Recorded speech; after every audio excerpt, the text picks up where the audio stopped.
Welcome into a Wednesday edition of the Jordy Culotta Show presented by Go Chevrolet. GEAUX, Chevrolet.com. Remember, you can find them down in LaPlace, Louisiana. They're over here in Baton Rouge with a new used car lot. Go Express Auto Sales on Florida Boulevard, newest member of the Go Chevrolet family. Online, GEAUX, Chevrolet.com. Shout out to Lee Carney, Nick Richard, and the entire crew over there for bringing us to you every single day. We're on Facebook. We're on YouTube. We are on JordyCulottaShow.com. Remember, we have gear that we are getting rid of. UDL gear that you can order. Boot up gear. Still available. Not steroids, freaks.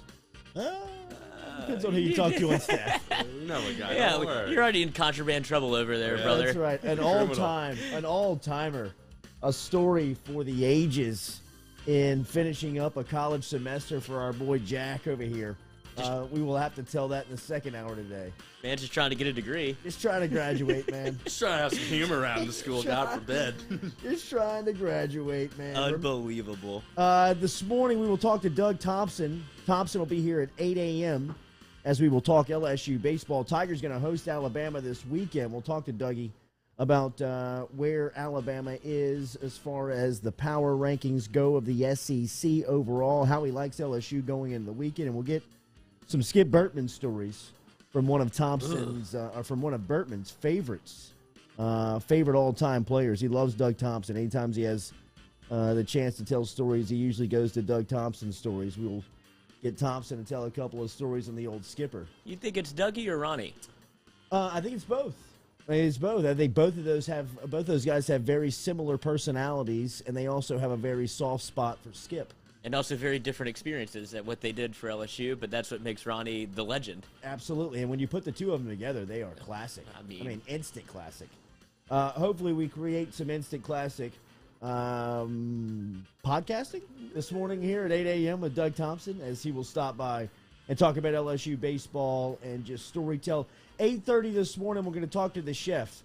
Jean Paul Bourgeois will stop by at 8:30 this morning answering your food questions. So anything you have for the chef, jump inside of the bunker. We'll take your questions. Jack is here. Lloyd is here. Katie on some carpool duty here on this Wednesday morning as Sophie graduating the 8th grade. What a cool time in life. Cool time in life, tough time for a mother coming up, I've got a feeling. If I imagine going from 8th grade to 9th grade, a young Skipper Lloyd going in there was probably rough for my mother now that I think about it. Jesus. Testosterone building up. Oh, my God. You know, just the world was my oyster. Yeah. You had a brother that was 3 years older going from junior to senior year.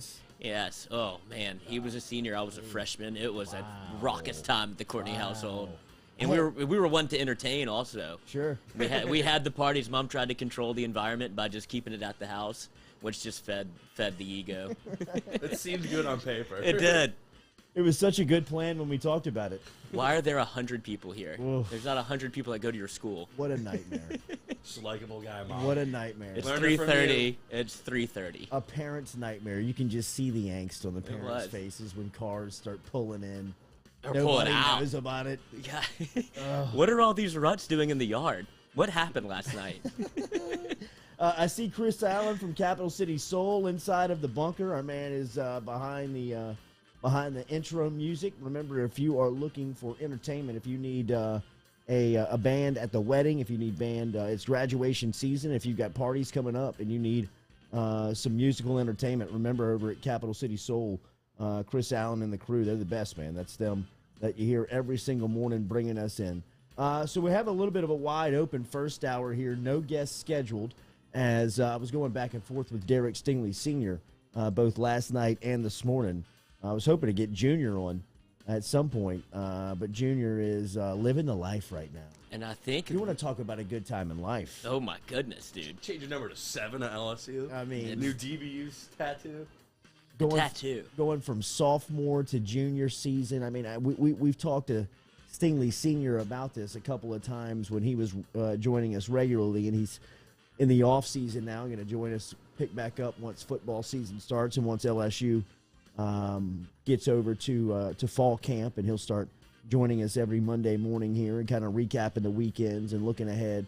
And he's such a great football mind, but he and I were going back and forth and just kind of talking about where Jr. is in life, and we've talked to him on this platform about this season in particular, right? To where and what this means to Stingley, his family, his support group, and everybody around him. This is the year that really and truly he's been building his football life up to.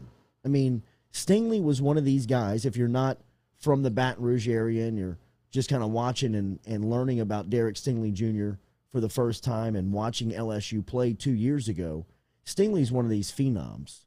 He's one of these guys that when his family settled into Baton Rouge and became, it was obvious that they were going to move here and they were going to live here after his dad, Derek Stingley Sr., had been a very successful Arena League football coach and had bounced around from a couple of spots and ended up coaching down here in South Louisiana, but ultimately wanted to make his home here because his wife was from here. He met his wife while at Southern, and they ultimately set up their home and their family here. And once that happened, Derek was in, I believe, 7th or 8th grade and ended up at the Dunham School.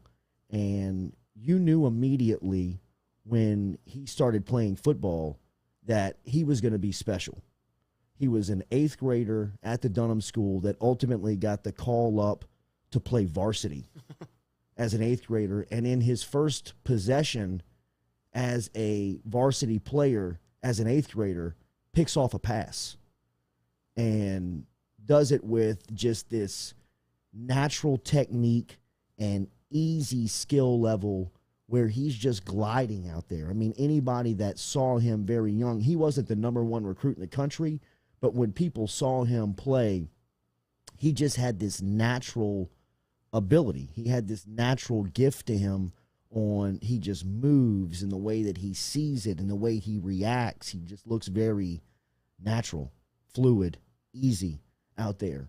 And as he grew up and as his body developed and physically he started to catch up with his skill level, it was evident that this guy is going to be a generational type player, a once-in-a-decade type player at the specific position of cornerback because of how his dad has tutored him coming up. Everything that he's seen, everything that he's been around, he's grown up on a football field in and around his dad coaching it.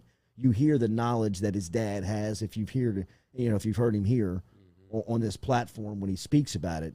I mean, he is just he's so knowledgeable about defensive football and defensive back football and the way that you watch Sting play. I mean, who will ever forget really seeing him the first time in a test in college football on that stage in Austin, Texas, and the way that he played that day when LSU went over to the University of Texas and played that nationally televised game, and they were going at him. I mean, they were going after him. I mean, Christian Fulton was the guy on the other side that really had the pro potential, and he was the true freshman. And some of the plays he made, I mean, I still see the play on the sidelines he made on Duvernay where – Did Stingley intercept that? Did he? I mean, still to this day. We should have asked it. We should have asked the dad. Ruled it as an interception. Well, I mean, because he was like out of bounds. But I mean, I think he came away with the rock. He looks like he catches it. Yeah.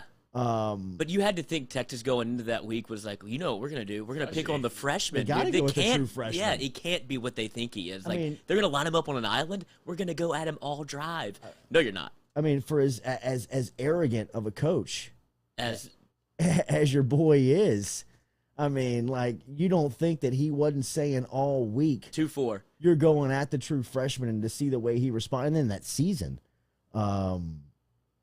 it's phenomenal. It's almost underrated. It's because it get lost in the shuffle of everything good that happened. Joe Burrow winning the Heisman, the offense, and everything, and then you just have a true freshman corner with 6 picks. Yeah.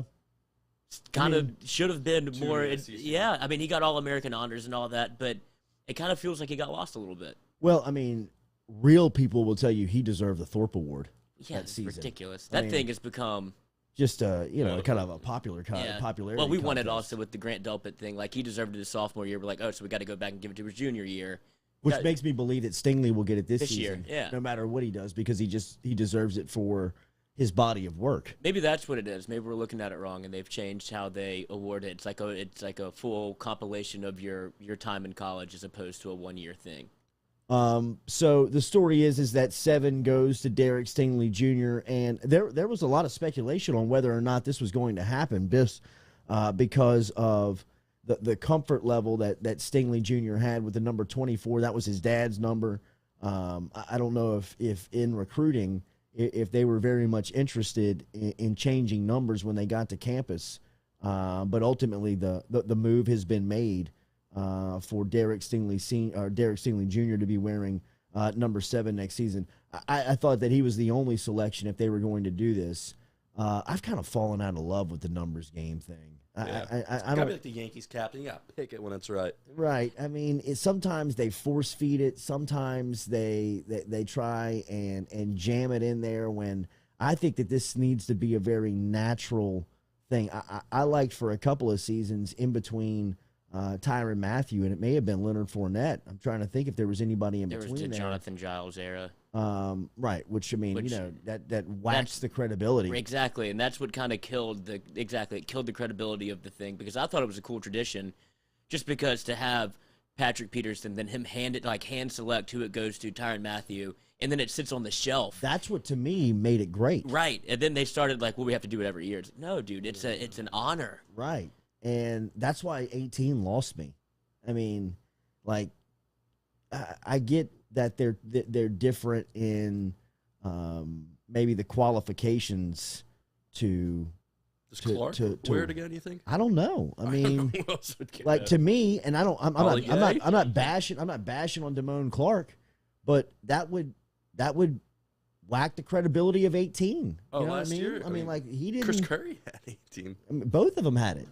You know, I mean, you saw both those guys have 18, and you know, when they have seasons where they don't particularly stand out, to transfer out. Yeah, it's I don't know. I mean, it just kind of it almost makes this seem a little comical at times. Not, you know, I mean, I'm not laughing at it, because I know that it has tradition, and I know within the walls of the LSU football facility it means something. And to a lot of those guys that have worn that number, that is very sacred to them. You know, I mean, I am Jacob Hester is a good friend of mine. You know, I mean, he and I go back and forth. I mean, we've had Foster Morrow on, and you can tell that it means something. It aggravates Foster Morrow that I laugh at this a little bit. You know yeah. I mean, you can tell that he's like, who do you think you are, man? I mean, like, this is a tradition within the program, and I understand that. So I'm not bashing on what it means inside of the facility and inside of the program to wear the number. Outside looking in, it seems to have lost a little bit of just the cachet of what it comes with.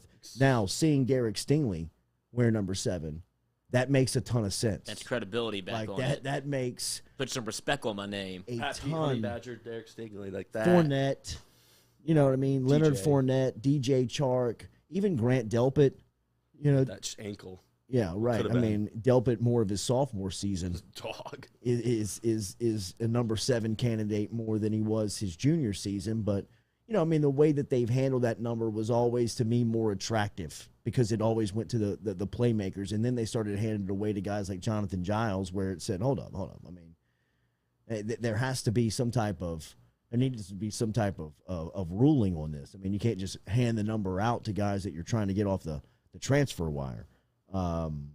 So and it goes to the branding. I think it's that free marketing of DBU that they use in the recruiting pitch. Yeah, you can wear that 7. Absolutely, and that's what I think they're trying to do by giving, like you said, Stingley was probably a little hesitant to get 7, but I think what they're doing, they're trying to ramp up the wheels of the Derek Stingley hype train to kind of, you know, because he, like, I say this just because he's so quiet and he's so reserved, and he just kind of lets his game do the talking. So LSU is kind of pushing their chips in on Derek Stingley Jr. Like, notice this guy, dude. LSU, first of all, we need to be back in the spotlight in a positive way after our season last year. So we're rolling out the red carpet of, this is the team that we got this year, and here's our premier player in the premier jersey that we have. Like, here's the number. So we're trying to get the hype train rolling. not only on Stingley, but back on the LSU season. Yeah. No, and look, that makes sense when you want to get a good story out there and just featured around a good character. I mean, that's another thing about Stingley. I mean, he comes with all this talent. He comes with all this athleticism. He comes with, really, from a football standpoint, all of this attention. But he's absolutely no trouble anywhere else. Like, he's no threat of anything around him, in or around him, disrespecting the program or disrespecting the university or himself. I mean, he's been a model example of what you're looking for in a big-time player that can represent you both on and off the field. And I think he's sitting in a very sweet spot for the name, image, and likeness. He may not be able to capitalize like a guy Walker Howard can a couple of years from now, where the protocols are very much established and the boundaries are established and the legislation is established. Speaking of, we will speak to Representative Pat Connick tomorrow morning at 8 o'clock, as Connick is the author of the name, image, and likeness bill and has been on top of this subject and matter for the last 2 seasons. His bill will be heard tomorrow morning, today. His bill will be heard today, and he will join us tomorrow morning to recap some of the response and some of the feedback to what happens to the bill today. Very big day for LSU athletics, for NCAA athletics in the state of Louisiana, college athletics within the state of Louisiana, with the name, image, and likeness. Absolutely. I mean, we've seen states like Alabama and Georgia already rule on this, and don't think that some of the top lobbyists for that matter was Kirby Smart and Nick Saban, respectively. I mean, they understand the recruiting advantages that are built in to, I mean, we were talking about Steve Sarkisian's tweet last week, where he was tweeting out the newest studies program at the University of Texas about building your brand, all built around name, image, and likeness. I saw where Alabama put out their curriculum called The Advantage, with the A built, scripted like the Alabama A, and it kind of has that the advantage highlighted and bolded there on how you can take ad sales and benefit off of that on your name, image, and likeness. I mean, this stuff is real, and Louisiana will have that bill heard today, and we will hear from Representative Pat Connick tomorrow morning here on the Jordy Culotta Show. But getting back to Derek Stingley Jr., I think he's sitting in a very sweet spot as far as being on the front end of this NIL stuff, on where he could be a really nice beacon, a guiding light for somebody like Eli Ricks, or somebody down the line like Jacoby Matthews, who's a 5-star safety out of Ponchatoula, who's already pledged to LSU. And by the time he gets to campus, 2 years from now, a year and a half from now, there's much more clearer boundaries and guidelines that are laid out in front of him on how to be successful in something like this. But Stingley Jr. has that cachet where Todd Graves from Raising Cane's could just pick up the phone on July 1st once this stuff is enacted and say, hey man, once you leave the LSU football facility, I want you to represent us. I want you to wear a hat. I want you to wear a T-shirt. I want you to put on social media some type of content that we can put our logo on. Anything that intercept they a can chicken brand, finger, whatever it may be. Yes. Put his image on that huge billboard that sits over the Raising Cane's on campus, over the original Raising Cane's, right there next to the varsity. I mean, you could put Derek Stingley Jr.'s face, name, and image and likeness on that board and promote to it and sell the Pick to Six it. Combo. There you go. Sting combo. I mean, don't think that there aren't ad agencies and there aren't ad directors behind business doors, behind closed doors, talking that type of strategy, and have been talking that type of strategy over the last couple of months. Because once this stuff is signed into legislation, signed into law, I mean, it's on. It is on. Free market. Absolutely. I mean, you start recruiting towards that. Businesses start strategizing towards that. You start seeing ad dollars and ad agencies moving and shifting money towards these athletes. I mean, all this stuff is about to change, man. All this stuff is about to, and I mean overnight. It's going to change right in front of your face before football season. In between now and LSU kicking off versus UCLA, there will be a difference in the day-to-day operations on the way that these student athletes are handled from the way that they are promoted. And Derek Stingley Jr. is probably sitting on LSU's campus right now in the sweetest spot. Dylan Cruz sitting in a pretty sweet spot. Trey Morgan sitting in a sweet spot. I mean, Adam Miller after that season. Adam Miller is sitting in a great spot. I mean, some of these athletes that are going to be on campus next year when this stuff is signed into law, and potentially guys that could be on campus for a multiple amount of years, 1 or 2 years down the line. Dylan Cruz is here for 2 more years. Cruise missile brand. Mm-hmm. I mean, Booze Cruise. Ooh. I mean, it's here. Good job. It's here. It goes into marketing. It goes in front of the House of Representatives today. Do you think it passes? Because Louisiana's we're getting very progressive here with the sports bill passing. There's some marijuana things that are floating around that you can or can't get. Seems like you can. You heard Stefanski. I mean, when Kim Mulkey came up to the Capitol 2 weeks ago, power player, she urged and put a little pressure on the legislators. Hey, don't let this slip through the cracks. Do not let that bill be delayed or be denied just because of what it means to recruiting. I mean, it is the absolute, will be the lifeline and the major component of recruiting within the next 2 years. I mean, this will be the top bullet point, the top speaking point that coaches are talking to with prospects in their living room, through Zoom calls, on official visits. In recruiting is going to be name, image, and likeness. It's going to be how the school is built and can be partnered with the athlete. And right? Imagine if Nick Saban has that bazooka on his back and LSU sitting there without a gun in its holster. And that's what he's praying for. Yeah, of course. We already have the brand. That's been laid. Just use the brand. Yeah. I mean, that's what the bill is. That's what Saban, that's what Sarkisian, that's what Kirby Smart, that's what these guys are hoping happens, is that states in power player states that you're competing with, like the Florida stuff. I mean, people are looking at that. Florida was sitting in the driver's seat for name, image, and likeness. This thing was ready to be signed and be enacted on July 1st, and that was going to be well before any other states were moving in that direction. I think the next closest states was going to start on August 1st. And Florida was going to have nearly a month advantage there. Well, somebody came in and suspended the start of name, image, and likeness for a year. So now it's on the shelf for a year. And now just think about the recruiting advantage that other coaches now have going into the state of Florida, a lot of good which players. Every single year is pumping out the top talent of college football year in, year out. And now Saban, Ogeron, Smart, all of them can go into the state of Florida and pitch name, image, and likeness against their own state. I mean, it's a huge deal. Huge deal. I mean, it's an enormous advantage, and that's why I'm looking forward to talking to Representative Connick tomorrow morning about this. But I mean, somebody like Derek Stingley Jr. is sitting from the timeline standpoint.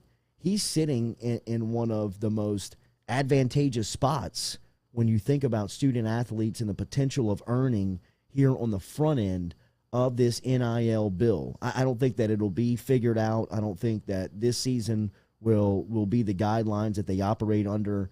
In a couple of years, they're going to have to figure some stuff out, right? They're going to have to figure some stuff out as this thing moves on the fly.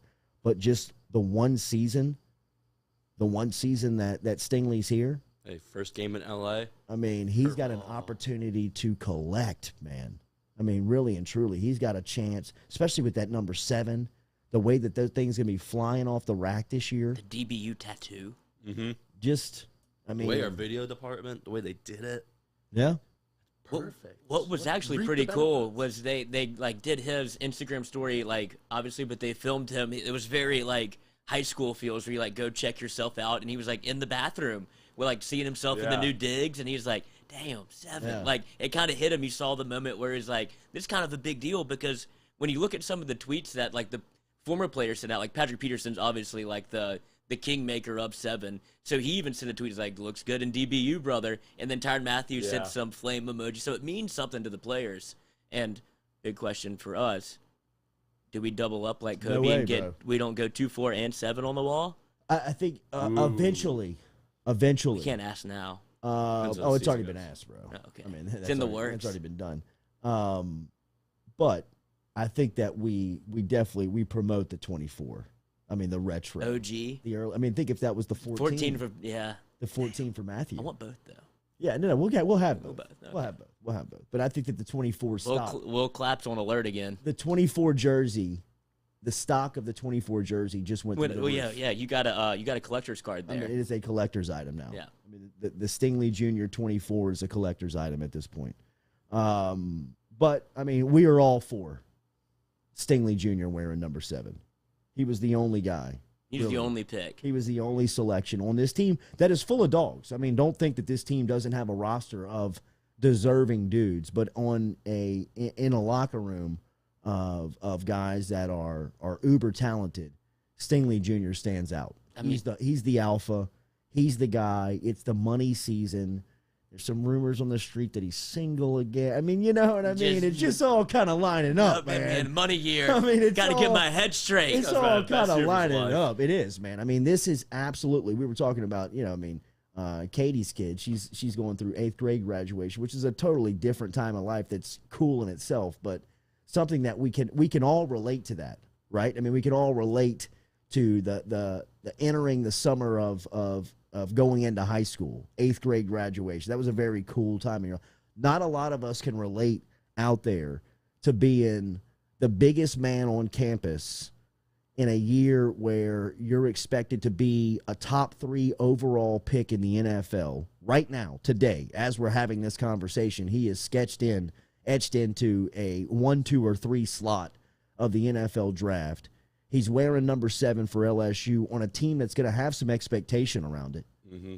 I mean, they if you're looking at the updated power rankings 13? In the SEC, I mean, they're climbing. People are starting to realize, it was fun to hate on LSU when they had all the bad press and all the bad stuff was happening around them. But if you dig into their roster and you just look at the way that they've recruited, they've really got a championship contending type team, right? I mean, they've got some question marks. They've got some areas of concern. But when you look at them stacked up next to Texas A&M, or you looked at them stacked up against teams that you thought you were going to have to make a move on in the offseason, LSU is tough to bet against at this point. Second in the West. That's what you hear a lot. Second in the West, because nobody's got the balls to put anybody in front of them. I mean, I'm right? not. You know what I mean? I mean, you put Texas A&M in front of them? I mean, people want to think that Lane Kiffin and what he was accomplishing last year was fun and fad. It was. But you want to put him and that roster over what LSU is doing and what the way that they've recruited and what they look like in the trenches, specifically on the defensive line. D-line, man. That's SEC top-end caliber SEC talent. When you look at the depth, when you look at just the skill level. I mean, it's the depth for me. Ali Gay and B.J. Ojulari, say those two names out loud. Jaquelin Roy should have an all SEC type season.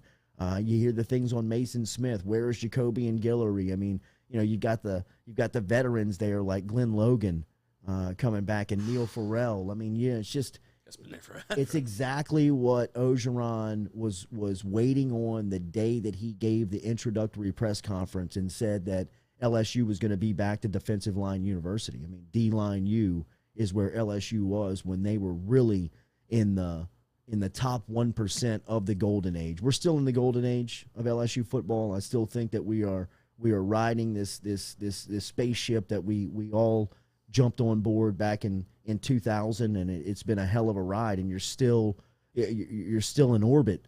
But the top 1% of those years where you were really and truly a power player in college football every single year is when you were pumping out defensive linemen in the NFL draft. The Ricky Jean Francois, the Glenn Dorseys, the Tyson Jacksons, the year in, year out guys were just coming at it. Michael Brockers. Still doing it. You know, I mean, you got to get back to that rotation where every single year they have one that's there. Daily, we're brought to you by RMB Builders. Remember, online at rmb-builders.com.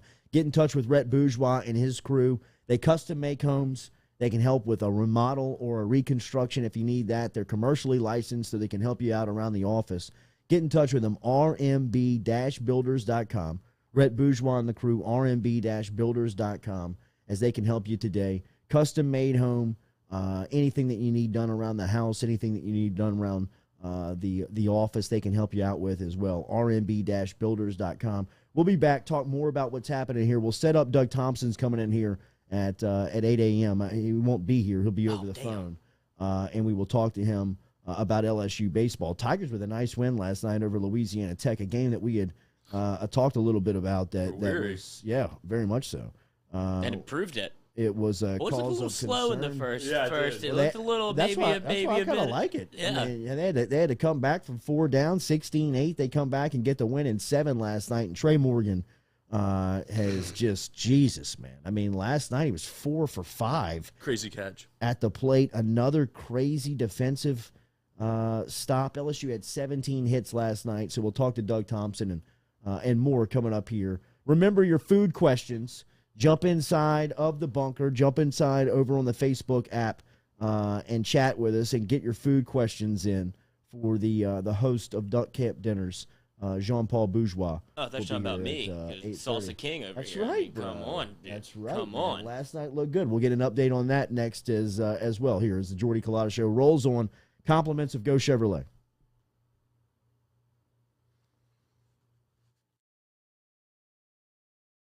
Are you self-employed?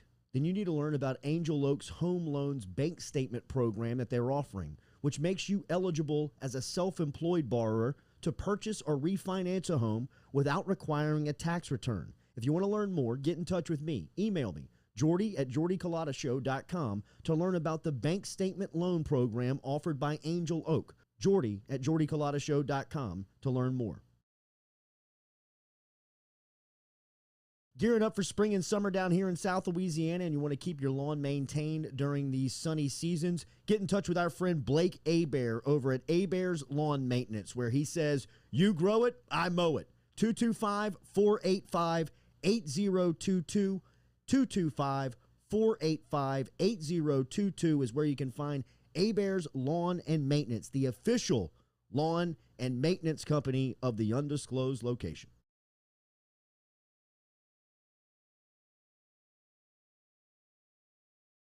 Go Chevrolet is proud to announce Go Express Auto Sales, the new used car lot located in the capital city of Baton Rouge, Louisiana, at 11522 Florida Boulevard. Go Express Auto Sales is online at goexpressautosales.com, or you can search them on Facebook and social media at Go Express Auto Sales, the newest addition to the family of Go Chevrolet. Remember, Go Chevrolet is located down in Laplace, Louisiana, but now welcoming aboard Go Express, the new used car lot located in Baton Rouge, Louisiana at 11522 Florida Boulevard. Are you self-employed? Then you need to learn about Angel Oak's Home Loans Bank Statement program that they're offering, which makes you eligible as a self-employed borrower to purchase or refinance a home without requiring a tax return. If you want to learn more, get in touch with me. Email me, Jordy at jordyculotta.show.com, to learn about the bank statement loan program offered by Angel Oak. Jordy at jordyculotta.show.com to learn more. Well, folks, it's time to kick it old school. So you can feel cool. Give it to me, baby. Baby. Yeah.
Welcome back into the Jordy Culotta Show, presented every day by Go Chevrolet. Remember, stop in and check out our friend Daniel Newman over at Edward Jones. Let him help you out with his finances, with your finances today.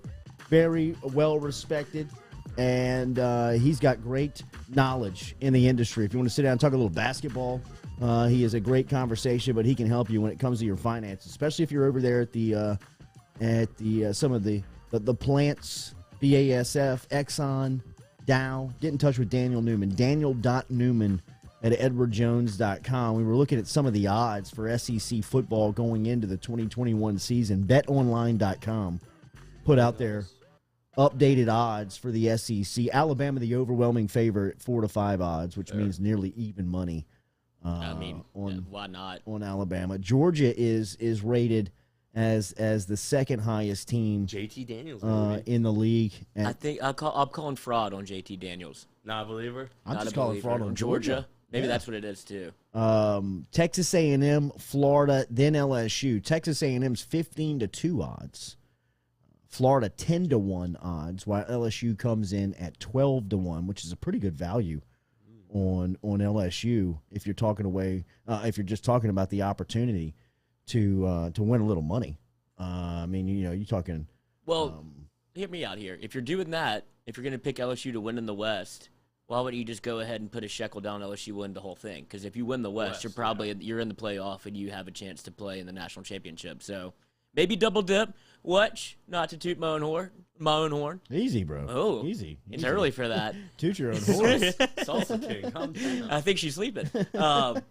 Your boy did it in 2019, double dipped on SEC champions and the Natty champions. So still riding. I'm sure I gave it all back at some point last doubt year. How was but- that buyout? No doubt you did.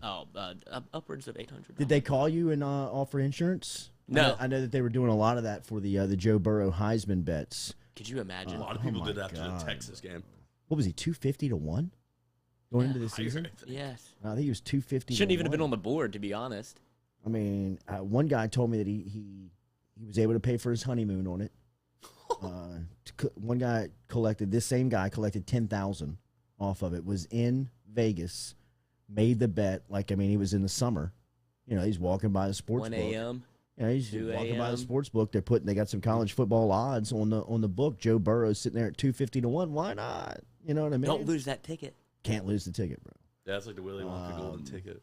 Oh, my God. Collected $10,000. They called him with 3 weeks left in the season and asked him if he wanted insurance. 3 weeks before. Bro, are you? It's over. Yeah, can I put more money on the bet? Are y'all trying to pay me out now? Yeah, exactly. After the Bama game. Right, exactly. Yeah, I'm confident Yeah, in my probably bet. so. Oh, they should probably try to get it before. They're like, do you really want to do this? That was the tipping point in the season for a lot of people for Joe Burrow and the Heisman, well, LSU in general, because it could have been Tua came back and played. If Tua outshines Joe Burrow, maybe he gets his Heisman then. But Joe doesn't let that kind of thing happen. Travis McGraw inside of the bunker, 12-1 odds to win the SEC. That's good value. I agree, Travis. He says that he picked the Derby winner last week at 11-1 odds. Well, brother, you better hide that money. Oh, no, he's good. He's safe. They've come out and ruled. Even if he fails the next test, everything's good as far as Everything's the kosher? payouts. Everything's good as far as the I payouts. heard it's going to take a while for the next test on the results. Yeah, I mean, Baffert said that they're running. I think it's a little free marketing for horse racing. I agree. Andrew love Messina. Baffert. Me too. I mean, what if you're going to be dirty? What a sport to be dirty in? What are you going to do? Does it horse racing feel like It's college just- football? yeah, it's all sleazy. I mean, if you're not cheating, you ain't trying. Yeah. Right? I mean, Andrew Messina says he'll go to his grave saying that Stingley Jr. intercepted that ball on the sideline versus Texas. We'll probably look back at that play, at the end of the season. And oof. You know what play people forget is the Auburn play this year when he punches it out of that guy's hand right before Yes. he's about to score. Oh my God, did he just do that? Well, and the Auburn pick in 2019 Yeah. before half to kind of make sure that we kind of steadied the ship there a little bit because it was kind of a slutty game. It was kind of sleazy outside, and then it was a sucked weird that day. feeling. After he fumbled the punt, Oh yeah, that was after he made that fumble, which was his first mistake in college football. well, yeah. That was his first mistake that we had ever seen him make, and 3 plays later, he makes an incredible play of taking the ball back from Auburn on that interception. If you want to know you're a dog, Yes. make a mistake, then go back. Gotcha, My coach. bad, I got you. The Florida interception. Mm-hmm. I mean, that's as pissed off as I've seen him play at LSU. Never been picked on. Because they were going at him. They were picking on him. who's the wide receiver for the Raiders? Jefferson. Van Jefferson. Oh, Yes. yeah, that was him. Yeah, I mean, that was like the Kyle Pitts, Van Jefferson, yes, like to and fro. They were Van mixing Jefferson it up. was a stud that night. Van Jefferson is a stud. Yeah. I mean, he's a pro. And Kyle Pitts, who was the number 4 pick in the draft, were isolating them on Stingley. And for the majority amount of those matchups within the first and the opening drive of the second half, they went right at him. That's what I was going to say. Dan Mullen came out with a plan, I mean, and they dissected us for a second. And you're in the stadium. You kind of felt like a heavyweight fight. We kind of got punched in the mouth. You're like, shit, they're bringing it to us, dude. Trask's first start. That was pretty impressive. Yes, He was unreal. I mean, that was and he was hurt. And he was hurt. I mean, went for over 300 and going at one of the top DBs in the game. Loudest stadium it's been in a Oh, long bro, time. that was Tiger Stadium. Was Tiger Stadium tilt. that night? What It about was- national championship? Icing on top. When he- Kid who picks up the fumble. Yeah, he Derek recovered the Stingley fumble. Jr. I think his best game he's Georgia. played is Georgia, start to finish, or maybe Texas. No, it's Georgia. It's Georgia. What were they thinking? Like the book was already out on Stingley, and then you got Jake from State Farm trying to like wing it in against Stingley. Like, dude, you don't got the arm for that. And then Stingley was just picking on him, like ripped it. Give me that, thank you. It just Twice. summed up the skull dragging. Yes. It was just so beautiful. And to that was watch. Stingley on Pickens in the second half. I mean, that It's a was shame that kid's ACLs. I know. Torn. He's Number one a wide dog, receiver, man. number 1 DB in recruiting in that same cycle coming out that season. I mean, they were going at each other in the second half.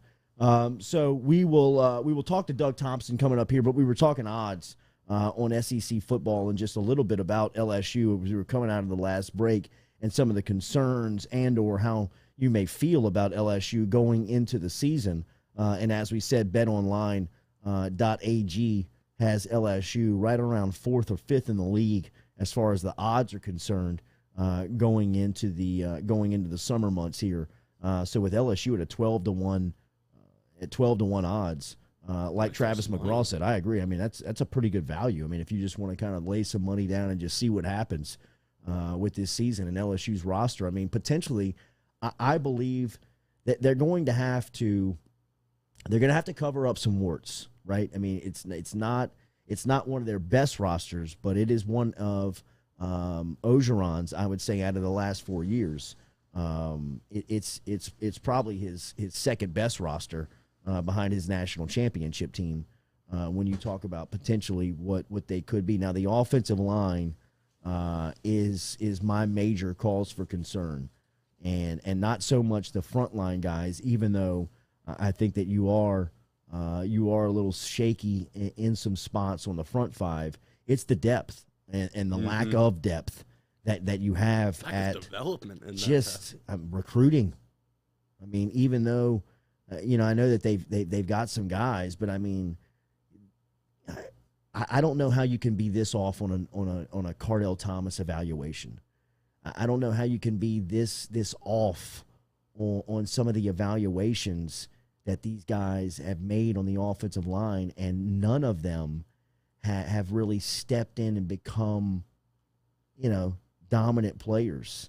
I mean, I looked at Donovan Campbell last season, who transferred out of the program and goes up to Louisiana Tech, and I know that the line of competition is a drop off, but I mean, Campbell was a totally different dude up there. I mean, he was like head of the leadership council and really turned into a really good player. Was he drafted? Check and see if Donovan Campbell out of Louisiana Tech was drafted. But I mean, even a guy like losing a guy like that on LSU's offensive line, I don't understand how you have attrition on that group. I mean, if Campbell was that good of a player, how's he not on the field at LSU?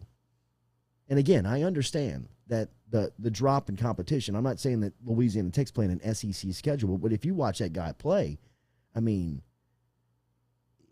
LSU made it seem like he couldn't play dead in a Western. Never heard that. You know what I before. mean? I'm stealing that one. But I mean, he goes to Louisiana Tech, and he's the face of Likes their the offensive world. line. You know what I mean? He's almost the face of their offense. And I don't know. Who are you most confident on this line? On the Ingram? offensive line? Yeah, Ed Ingram. Ingram. Ed Ingram. I mean, I thought Deculus was going to be a lot better last year. Deculus is a guard to me. Had like Yes. 50, what was You it, know, 50 I career mean, starts he's before. going to be an NFL guard. I mean, you can't put that guy on an island. UDFA for Donovan Campbell. To who? Nowhere. Still available. Okay. I don't know. It's got. I agree. Marcus Gray is inside of the bunker. I don't understand how the offensive line isn't elite by now. They just aren't developing players, and I think there's something to that. I think they're missing in recruiting. They're missing either in their evaluations in recruiting, but there is definitely a component of development to it, because even though you do or are missing some of the guys you may target in recruiting, you're still getting guys into the program that have to be coached up, right? I mean, you still have guys that are here that you would think can play. I mean, I don't even see Cardell Thomas on a 3D. That injury might have been way worse than we think. I don't even know what it was. It was an ankle injury. I know, but that's what they He said. But it seems he broke bizarre. a bone in an ankle. It was a clean break. He made a recovery. I mean, not saying that it's no injury is ideal, right? But I mean, if you're gonna break your ankle, you want to snap it clean. That way, it just rehabs and forms its way back. And from what I was told, it was a pretty clean break. I mean, it wasn't as if he had to go through all this differences in rehab. I mean, what I'm trying to say is he should be on the depth chart. Yes, You know what I for mean? sure. Yeah. Like He should I'm be not around. I'm not saying that he needs to be starting, but I mean, this is his third spring. Where the hell is he? Playing fullback. No, he's not. You know, I mean, Jake Peets doesn't have a fullback. 50. It's just it's got to be Rob Boudreaux's got in all caps. You know, it's the offensive line coach. I mean, who else could it be? You know, I mean, where else can you lay the blame? Who else is really going to step up and say, hey, no, it's not the offensive line coach's fault. It's my fault. I mean, yes, I mean, it's got to be James Craig, who is ultimately whose feet this falls at. I mean, a guy like Tristan Lee. Now, I look back at Tristan Lee and thought the way that the end of his recruiting happened, I thought was, I don't want to say unprofessional because they're not professional, but it was just it was disrespectful, I thought, when, you know, he was already committed and signed with Clemson, but he was extending his recruitment, and it seemed like the team that was really getting played by that was LSU. Florida was in the mix a little bit, but I mean, a lot of people around LSU, when you were talking to them, I mean, Tristan Lee was this must-get dude. I don't think he ever let up a sack in high school. Yeah, I mean, his stats, his size, I mean, everything, he checks every single box as far as, you know, 5-star offensive lineman, recruit. I mean, he's like Will Campbell. He played us like a I mean, fiddle. he played you like a drum. I really thought it was, I think we can get him. I just think we're making a great push. Well, I mean, he was putting that air off. I mean, I Corey don't Foreman. think you got. I mean, you just got hoodwinked. I mean, really. I mean, you got played. And it happened, but I think the bigger issue is, well, not an issue, but we're 2 years removed from a Joe Moore Award, which is the best offensive line in college football. I think it goes to show how much scheme and quarterback play can cover up a bad O-line. So if you're Jake Peets, that has to be forefront on your mind, and it has to be kind of what the Bengals are thinking too. Like, we don't need O-line, we need Jamar Chase. The dirty little secret on that Joe Moore Award is that it should be the Joe Burrow Award. I mean, he protected and covered up so many warts on that offensive line 2 years ago that they should give him that trophy. I mean, really and truly. I mean, with his ability to diagnose defenses and get the ball out of his hands within milliseconds of it being snapped, it doesn't matter His ability to move in the pocket. how good or bad you are on offensive line. If you've got a guy behind you that understands that concept of getting the ball out of his hand very quick, or just a simple sidestep right or left can open up passing lanes and create, you know, an open pocket for you. And I guess that's what the Bengals are thinking, too. They saw that 2019 tape and were like, you know what, we can't take Jamar Chase because Joe knows what he's doing back there, but I'm still scared for my boy. Yeah, absolutely. You got to get him protection for sure. Daily here, we are brought to you by Elevate. Remember, Elevate Treatment and Drug and Alcohol Center is located right here in Baton Rouge. You can stop in and see them over at Elevate Treatment. It is online, ELEV, the number 8 treatment.com. Log on there and learn all about success stories. You can see the facility. In fact, you can begin your treatment right there online. Give them a call this morning at 225-448-0440. Learn more about Elevate Treatment online at ELEV, the number 8 treatment.com. That is Elevate Treatment and Legacy Center right here in Baton Rouge. Drug and alcohol rehab that is dedicated to treating patients who are battling addictions. Their goal is to guide you in the steps towards recovery and help you achieve and maintain sobriety. Online, elevatetreatment.com. Katie's back from carpool. She's got salsa in hand from last night's cooking. The pictures on social media are fantastic. Looking good, Lloyd. We will recap Thank you, boys. Thank you. Last night's cooking class with Katie and Lloyd next here on the Jordy Culotta Show.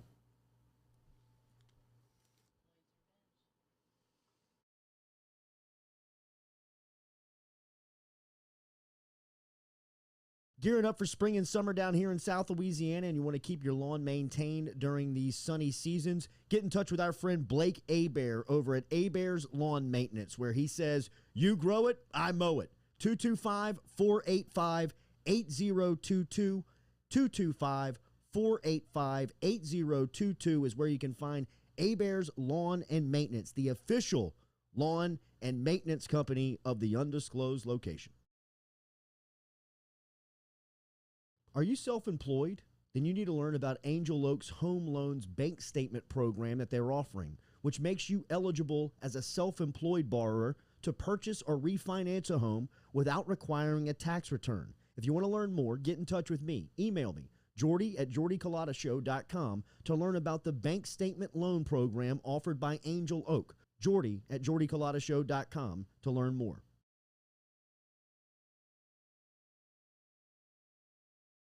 Go Chevrolet is proud to announce Go Express Auto Sales, the new used car lot located in the capital city of Baton Rouge, Louisiana, at 11522 Florida Boulevard. Go Express Auto Sales is online at goexpressautosales.com, or you can search them on Facebook and social media at Go Express Auto Sales, the newest addition to the family of Go Chevrolet. Remember, Go Chevrolet is located down in Laplace, Louisiana, but now welcoming aboard Go Express, the new used car lot located in Baton Rouge, Louisiana at 11522 Florida Boulevard. Gearing up for spring and summer down here in South Louisiana, and you want to keep your lawn maintained during these sunny seasons, get in touch with our friend Blake Abear over at Abear's Lawn Maintenance, where he says, you grow it, I mow it. 225-485-8022. 225-485-8022 is where you can find Abear's Lawn and Maintenance, the official lawn and maintenance company of the undisclosed location.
Welcome back here to the Jordy Culotta Show on this Wednesday edition.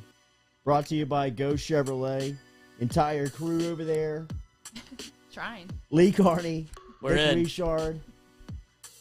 Everybody back on set here. Noah is working from home this morning, but we got Jack, Virtual Katie. What a treat Noah is. He I is. love Noah. I do too. He is. Hooper, Good. bro. Yeah, dude, I mean, I'm big telling body. you, the pickup game that Jordy Culotta Culotta Show Show. could put out there. We'll run it. I mean, we're big down low with Jack. Oh, he's Noah's suspended, dude. He can't play. I'm suspended. Not from this league. Not from this This league. court, I'm good. I mean, you just got promoted over here. Katie is back from carpool this morning. You have an 8th grade graduate. I have 2 8th grade graduates. One graduating tonight and one graduating in the morning. Wow, one from a Catholic school. Okay, I don't have 2. One's a step kid. Just so Ah, people know. It's not like twins or One is one from a Catholic school, one from One from Episcopal. Okay, so all right. Catholic So you school will will have. sit through a very Yeah. long mass. You'll and- probably come from the graduation to work tomorrow morning. Right. Exactly. Straight My through, God. pulling the all-nighter. And then tomorrow morning's at Episcopal. Will probably be in and out 10 Be minutes. like, yeah, hey, The Grab cat- your diplomas on the way Wait. out, yeah, kids. y'all good? You ever seen the sun before? Get back to class. Dude, this is they- about learning. I could say this because I was raised Catholic. The Catholics love to drag shit out. You My think? goodness. Oh my. A Catholic wedding, dude? I know. Oh, I've been a groomsman for a Catholic wedding. Sit up there and started sweating. Yeah. I've seen people go down. Yes, I have start too. locking. Yes, I've seen knees lock and a guy looked like he got hit with a George Foreman right, and he's just wavering on set. And you're like, oh my Easy, god, killer. yes, Easy, killer. and it's not the marriage he's nervous about. It's like, Easy, killer. the priest is holding him up by the collar. So good. Oh my How was last night's cooking class? It was so much The fun. pictures Yeah. are fantastic. We had a bro. ball. It was dude. so much fun. Pictures are So we wrangled 2 more people in at the last minute who take cooking classes there and are fans of the show. So Nice. that worked out. And we made our own salsa. We did. Lloyd's Revenge. We had no Okay. idea coming into this that they were going Oh, to have us Where make were our own you? recipe. Flag football? That got rained out at the last minute. But Lloyd's Sure, last Revenge. No, it did. It did. Tons of peppers. We made it super hot. And so we tasted it, and the chef was like, Ew. The "You might chef, wanna yeah, please Not try." restaurant At least quality. you guys had fun. No, see, this is what the It chef was said. Good. It's not that it Yeah. wasn't good. His, It's so spicy. But yeah. Lloyd and I were like, I mean, I think yeah, it's it's good. spicy, but keep it going. And he was like, no, we gotta please the crowd. That was a poblano. Yes. I immediately saw that and was like, Is that an nobody eggplant? cut that up. It's a poblano pepper. Is that the emoji? No, that's the but it purple looks one. does like- look That's like the late that. night purple emoji. That if I you're mean- feeling yourself. We had a lot of ideas for photo ops with that thing. I mean, That wow, was all we yeah, did. like- there were some older women in the class. And we Fly the didn't wanna- flag, bro. Yes, sir. Let the freak flag We fly. didn't want to scare people off. But we were making our, so they roped us into doing this deal. It's like, all right, there's an instruction list or whatever to make salsa. They're like, well, if you're in this station, you have to make your own salsa with no ingredients. Like, go for it. And Katie and I are like, well, thank God that's not us. And they're like, y'all will be right here with the make your own salsa crew. We're like, oh shit. And so we start like looking around. We have no idea what we're doing. And we look to the chef, and he's like, look, I found these 2 peppers that he didn't talk about. And he was like, use these bad boys. We threw them in the emulsifier in the blender, and it turned out to be a little hot. And he's like, I like it, but my wife's from Mexico. And we're like, they're probably too hot for the rest of the crowd. So we dumbed it down a little bit. But y'all feel free to dip your finger in Lloyd's Revenge. So good. Yeah, we're gonna try some. You gotta try it. For sure. Sweating bullets. There was like It an looks 80-year-old hot woman though. there. It looks It's hot from here. It's hot. Yeah, I may have killed Jesse Mapes' grandmother. Yeah. She tasted it. She started sweating and took some sort of pill Oh god. at the table. Lloyd and- was like, you got any more of those? Your pass is out. And she was like, these aren't gonna do anything for you. Try me. Like, what you're doing. Let's see. You're doing it wrong. Neil De Benedetto really said fun. Catholics know how to party. They do. They do. They do. Yeah. I mean, you know, you're all pent up, bro. You sit around long enough, you'll find. Yeah, they give you wine at the church, me dude. outta here. Yeah. West Shin, a Catholic wedding in New Orleans, is an event. You will thank God and get drunk of a stomach on a full stomach over 5 to 6 hours. I mean, it's all true, man. You gotta I have- pack in for a day. If I am not a groomsman, let it be known that I will not be at your Catholic Amen. wedding, but you Amen. will see me at the reception with bells on. Amen. Got it. And that's a great strategy for a Catholic wedding because it's usually just overpopulated in the church anyway. Stuffy, sweaty. Right. So when you do show up to the beautiful mass, Loved I it. thought it Did was a great fantastic. job. What a great service. Right. I mean, it was beautiful. The dress was great. Came Rehearse out those great. lines. The sermon was perfect. I mean, you can go Wedding Crashers Right. and just start guessing which one it was because it's about you got a list of 3. It's Russian roulette. Which one you're gonna pick? You could be right. You know the Bible verses already. That Exactly. they're gonna read. She looked pretty. Give me a little volume over here, Lizzie, please. I didn't grow up Catholic or around Catholic people, so my first Catholic Transformed? wedding was in college. I was shocked. Are you converted Catholic? No. Okay. JC, how we doing today? DT9, we're live. Good morning. How are you? That's why I answer the phone that way now. Just Go for making Dickie. sure. Just going, making sure here. How are you, buddy? Good morning. Doing well, man. Doing well. Just ready for this wet weather to get out of Baton Rouge. Sheesh. But, man, it's been like the great flood again, right? It doesn't let up. It doesn't let up. LSU last night, Dougie, I was a little concerned about that going into last night's game just because of the reputation that Louisiana Tech was coming to South Louisiana with last night. But I thought that was a very positive night for LSU to have to claw back and get the win, 16-8. What did you make of last night's performance from LSU? Well, I saw a lot of positives there. You know, they beat La Tech pretty good on the third game of the season too, way back when. I think 14-6, 14-7, something like that. You know, and I think it was clear the difference between the two schools is, you know, after that front guy they ran out there, their pitching just wasn't quite as deep, you know, after that guy. But it was interesting last night. Some things happened. Of course, some players got pulled out of the game. Thompson, DiGiacomo, and Wyeth all started, but got pulled even before their first at-bats. And Mitchell Sanford, Zach Arnold, and Braden Doty filled in. Those guys, by the way, combined for like 5 hits and 8 RBIs. Great to watch. Doty just missed a homer late in the game and hit the top of the wall. Umpire actually called it a home run, but they called it back to a triple. But it was one of those great moments in sports where a guy like Braden Doty, who's caught hundreds, if not thousands, of bullpens and just kind of been always in the background, had that moment. The whole team came out of the dugout as if it was a walk-off home run for the World Series, which is great to see when that type of stuff happens. But all in all, it was a great win. You know, multiple players with multiple RBIs, and I think the biggest difference that I noticed last night is when LSU fell behind 1-2, 0-2. They were really good at extending those at bats. They would take some bad swings, but just get a piece of the ball to stay alive and wait for that mistake. And they were able to capitalize on that many times last night. I know Dugas had a couple hits with 2 strikes, drove the ball the other way a couple times, drove in some runs. But multiple players were able to get that accomplished last night. So it was a huge win for LSU. I mean, I can't remember the last time that a midweek game has been so important to play, right? Not necessarily postseason implications, not necessarily going to make or break anyone, but with both teams' RPI so high, LSU got a little bit of a taste of why those other schools are always so anxious to play the Tigers, because normally the shoe's on the other foot. LSU has the high RPI and the good ranking, and of course those teams coming here and playing that quality opponent matters. So it was an interesting game from that perspective last night, but I was thrilled to see the Tigers get the win. And the way that they did it, you know,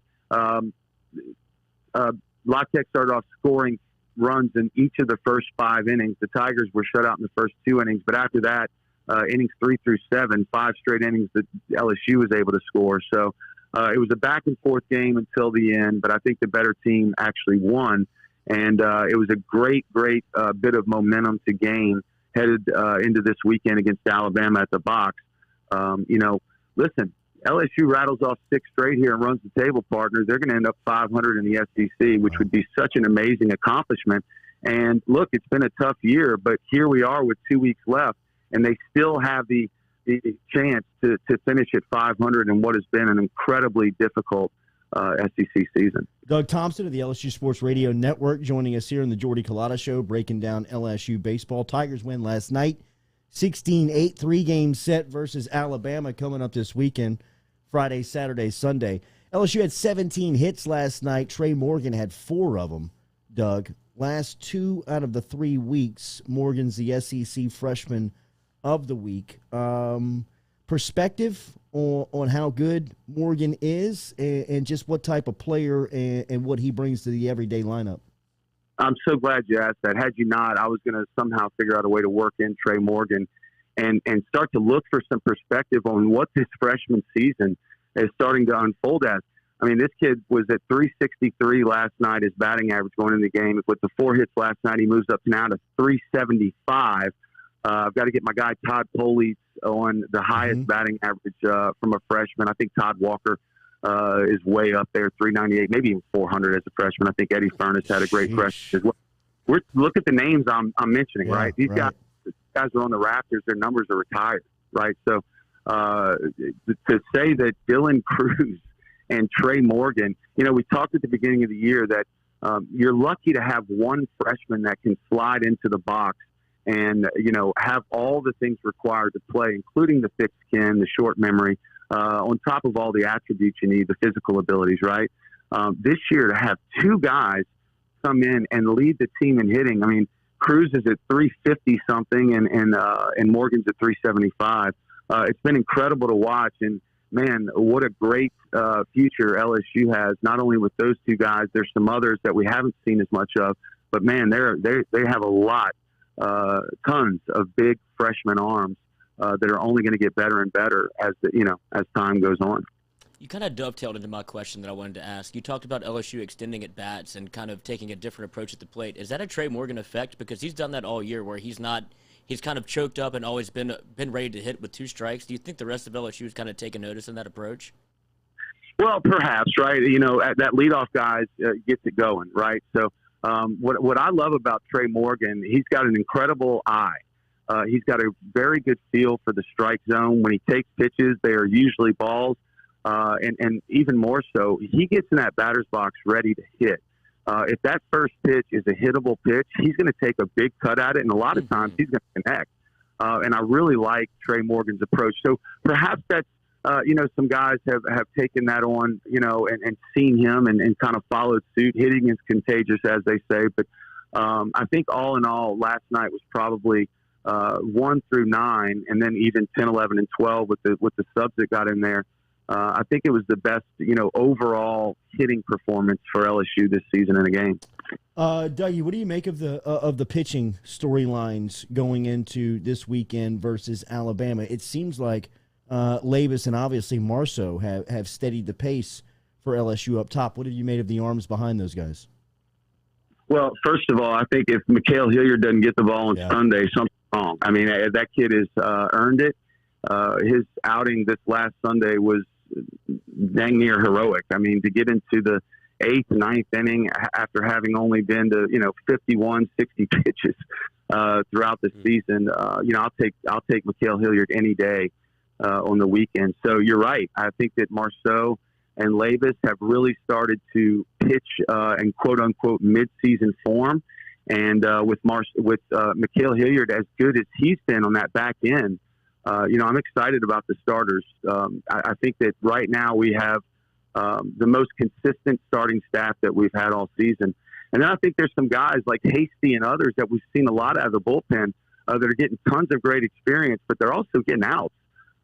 So I really don't think that pitching is a big problem for LSU, especially if they're able to continue to score runs the way that they are. I think they have plenty of depth running into this last 2 weekends. So, man, I'm hopeful. Look, and if you've been watching LSU baseball, Jordy, I know you have for the last 10, 15 years, the one thing that I've always made note of with Paul Maneri's teams, regardless of their level of skill, he will have that team playing their best baseball coming down the home stretch. He always has.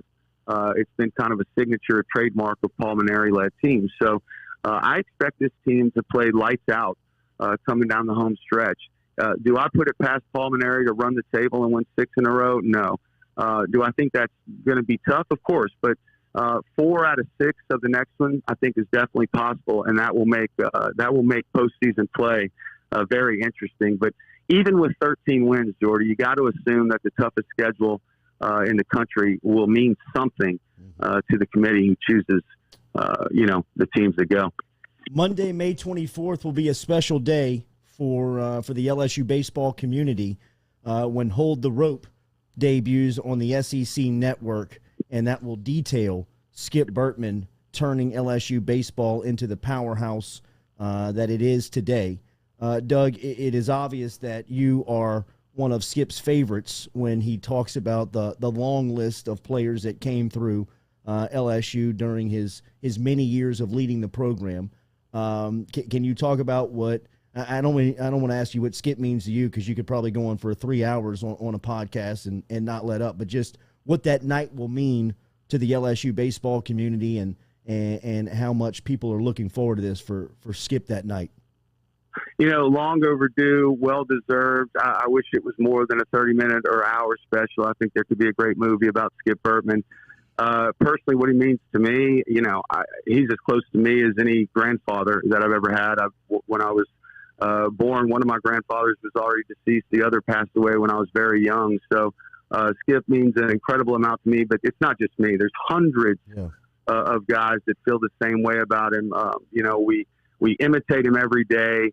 We tell stories about him every day. He truly, look, as a coach, Jordy, and I know you know this, right? Like, you're not really worried about the 11-year-old team. Well, you may be, but the 11-year-old winning the championship, I guess as a goal is important.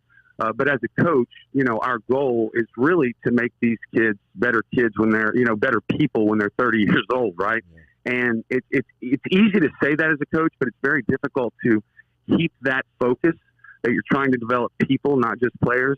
And Skip Bertman obviously did that throughout his career. You can see that by the adulation when you talk to any of his former players. He not only prepared us for the field, but he prepared us for life. He's such a special human. I mean, he's so unusual in so many ways that it's just long overdue, and I'm so excited about it. And we love him so much, and I'm just glad that it's finally happening to where we can watch this special. I think I heard over 200 people, were interviewed for this deal. So you can see how much he's regarded and how much he's loved just by that alone. And man, I appreciate you bringing that up. I'm very excited about May 24th, and I look forward to it. I can't wait for it. I can't wait to watch about 10 of the reruns when they come on.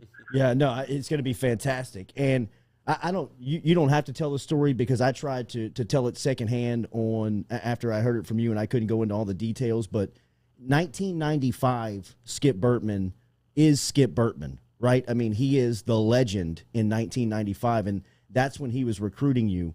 Can you just let our listeners in on a little bit of that recruiting story? The first time he met you and he asked you to make those pitches, and he's standing behind you as the legendary Skip Bertman. I don't mean to put you on the spot. You can tell me to piss off if you want. But No. I think what you're talking about is after I'd signed the first bullpen that I was throwing at LSU, I'd never really seen Coach Bertman yet on the field.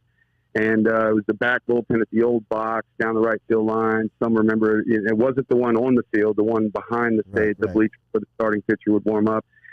And he walked in the bullpen. He was smoking a cigar. I was starstruck as an 18-year-old could be. As you mentioned, he was a legend already.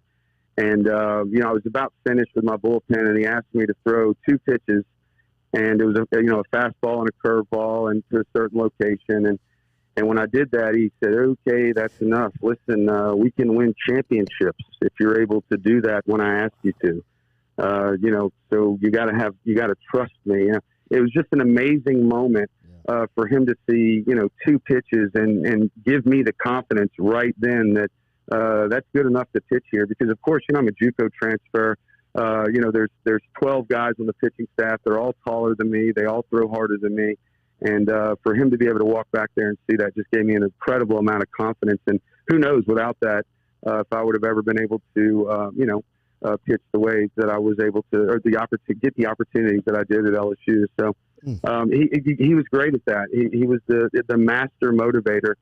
He didn't use the same technique on everyone, which I think, as a leader is important, right? Everyone doesn't beat to the same drum. So some leaders make the mistake of trying to make everyone march to their orders, as opposed to finding out what makes each individual march the best, right? And he was the absolute best at that. He's a legend, and so happy that I got to know him. My kids, of course, have heard many stories and have got to meet him many times. But we talked about Kim Mulkey being hired and how it was such a great hire for the university, and it's really the first legendary hire that LSU has made. But LSU's made a couple of people legends. Skip Bertman's at the top of that list. Summer of 1983.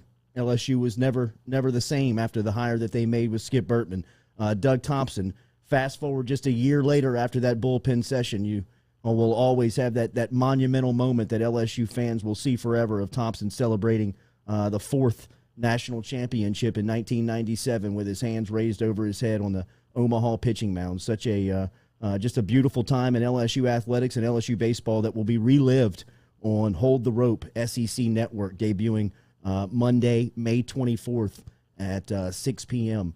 And can't wait for it. Doug, thanks as always for the time and the knowledge this morning. Have a great call this weekend. All right, buddy. You guys have a good one. All right, man. Thanks, See you. Jordan. There is DT9, Doug Thompson, checking in this morning.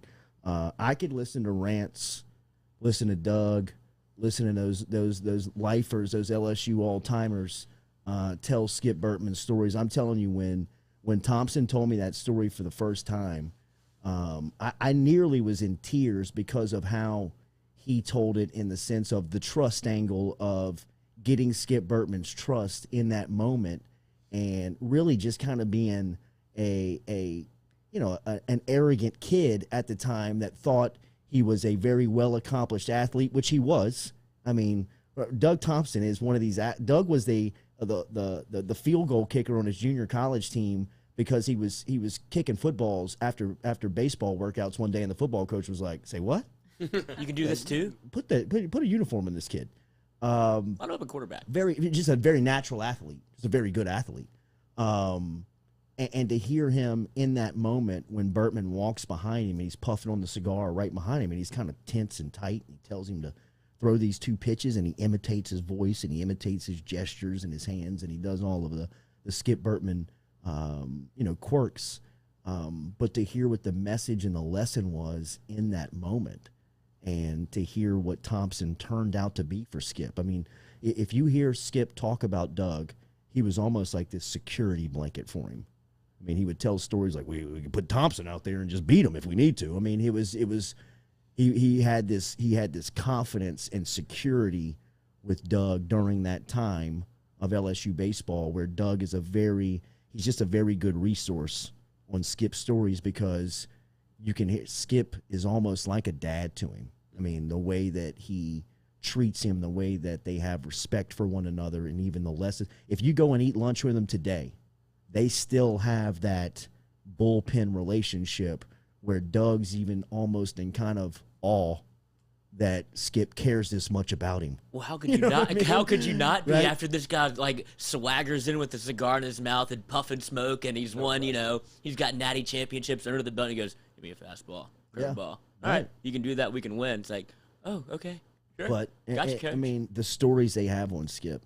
What about the way he's a leader? He's saying how he didn't want to just do it one way. He had to find how everyone clicked. I mean, absolute orchestrator. That is such an underrated. I think that's got to be his best attribute as a coach, because there were so many people that would come in and tell those similar. I mean, the growth of Ryan Terrio, of what he went through, and Skip, and Skip coached Ryan Terrio as hard as he probably coached anybody, because he knew Terrio since he was 6 years old, because he was going to Skip Bertman camps growing up in Baton Rouge, and Skip said that kid's going to be our shortstop when he's in college. I mean, he recognized that when he was 10, 12, and he was able to really press down on Terrio. Because he knew he could take it. And Terrio says to this day, I don't make it through the minor leagues. I don't make it through those dog days of being a pro baseball player without going back to my lessons of what I learned from Skip Bertman. Wow. And Skip Bertman couldn't treat Doug Thompson like he treated Ryan Terrio. Exactly. He couldn't treat Cedric Harris, his star center fielder, the way that he treated other guys. I mean, the way that he coached Russ Johnson and Todd Walker. Todd Walker is a generational type player. They have still yet to have a real player like Todd Walker come through there. And, I mean, Todd Walker tells stories about how his freshman season, he's freshman All-American. He's the best player in the sport. He pretty much had a Chris Jackson basketball freshman season on the baseball field. Like, I mean, he essentially averaged 30. You know what I mean? Jr. type year. Like Chris Jackson averaged 30 as a freshman. Todd Walker was the best player in the sport as a freshman.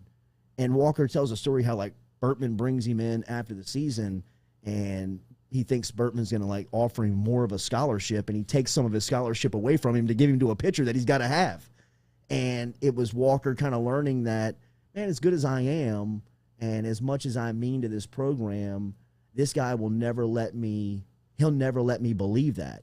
He'll always keep me humble. Wow. And, you know, I mean, just he can't coach Ronnie Rance the way he coached Todd Walker. You know, I mean, Ronnie Rance's stories on I mean, we've got to get Rance to tell the story about when they went to Vegas. Have you ever heard that story? When they went to Vegas and him and his roommate snuck out of their hotel and they went down to the casino. And they start playing. They put their suits on. They go down there. They're thinking they're heavy hitters. They got a pot to piss in. College kids. And Skip and Smoke, the assistant coach, are at the craps table, like 2 down. And Bertman walks up behind him and tells Rance, "You're done. You're done for the weekend." And Rance was supposed to be like making the start on Sunday. Had his parents fly in from Alexandria. They were up in Las Vegas. And to this day, Rance still has the life lesson that he took away from it. Well, yeah, they were and they had spotted the coaches before they had spotted them, or so they thought. So they were trying to sneak out the casino like one at a time with their suit jackets on. So they're trying to make a move. Right, that's right. And I think Rance was the last one left. He goes, "Hey, you don't even worry about it. You're not playing tomorrow. Stay as long as you want." That's right. The humor in his stories will have you, not Rance, just the humor about Skip Bertman. Yeah. I mean, is incredible. But isn't it the mark of an all-time coach though to know how to be able to push the buttons of every single player on your team, like to know your roster in that regard and be like, all right, this guy can push to the absolute limit. This guy need to hug and coddle a little bit, like to know the kind of guys that you have and not coach one way. You know who it is? Coach your talent. Barry Phil Jackson. Yes. You watch The Last Dance? What he does with Rodman. The way that he coached Rodman, the way that he coached Steve Kerr, the way that he coached Michael Jordan compared to Scottie Pippen. I mean, I went back and rewatched that the Last Dance. Lil Jay wanted to watch it, so we rewatched it. What a moment for you! It's so cool, and I hope my son wants to watch The Last Dance. I forgot in the '97 finals that Rodman did the wrestling thing. I'm out. And the first practice back that he comes, Phil Jackson is cracking on him. Like, I mean, you don't know how you would handle that in that moment as a coach. I mean, a lot of people say how they would handle Dennis Rodman and what they would do and how they would handle that situation. But, I mean, this guy really had to deal with it, really had to do it. And just the way that you see the ease in which he brings Rodman back into the team and kind of cuts that thickness of tension in just one sentence, and has everybody kind of giggling, and then Michael Jordan chimes in with a little joke after that, and next thing you know, you're in layup lines. And it's over. It's not a big deal. It's no big deal. It's no big deal. And that's coaching, and that thing has just unraveled itself real quick in real time right in front of your face because the leader of the group made one statement, and everybody just loosened up, and you got the idea of how it was. Mm-hmm. I mean, to me, that is Phil Jackson's greatness wrapped up in a 30-second clip. What makes Phil Jackson great? That. He can have a group of adult men jealous about the way that you treat one individual in the group who's making more money than everybody, and Phil Jackson's able to cut that with a knife right in front of your face and get everybody back on the same playing field and pulling for each other and have them focused on the goal at hand and not distracted that Rodman just went on WWE and is making out with Carmen Electra on national television. Pulling off. I mean, like, bro, like doing some of just like the most like, what the hell is going on? Don't we have a game tomorrow? A finals game. I mean, this isn't the regular season. It's not like this is November. I mean, this is June.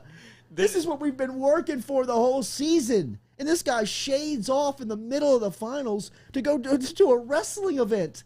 I mean, I couldn't imagine. Could you imagine what that would be like? Like if Giannis, like in the middle of the finals, like shaded off? And he popped up at a wrestling event? You know how that would be? That would bring SportsCenter back in a heartbeat if you had live coverage of that.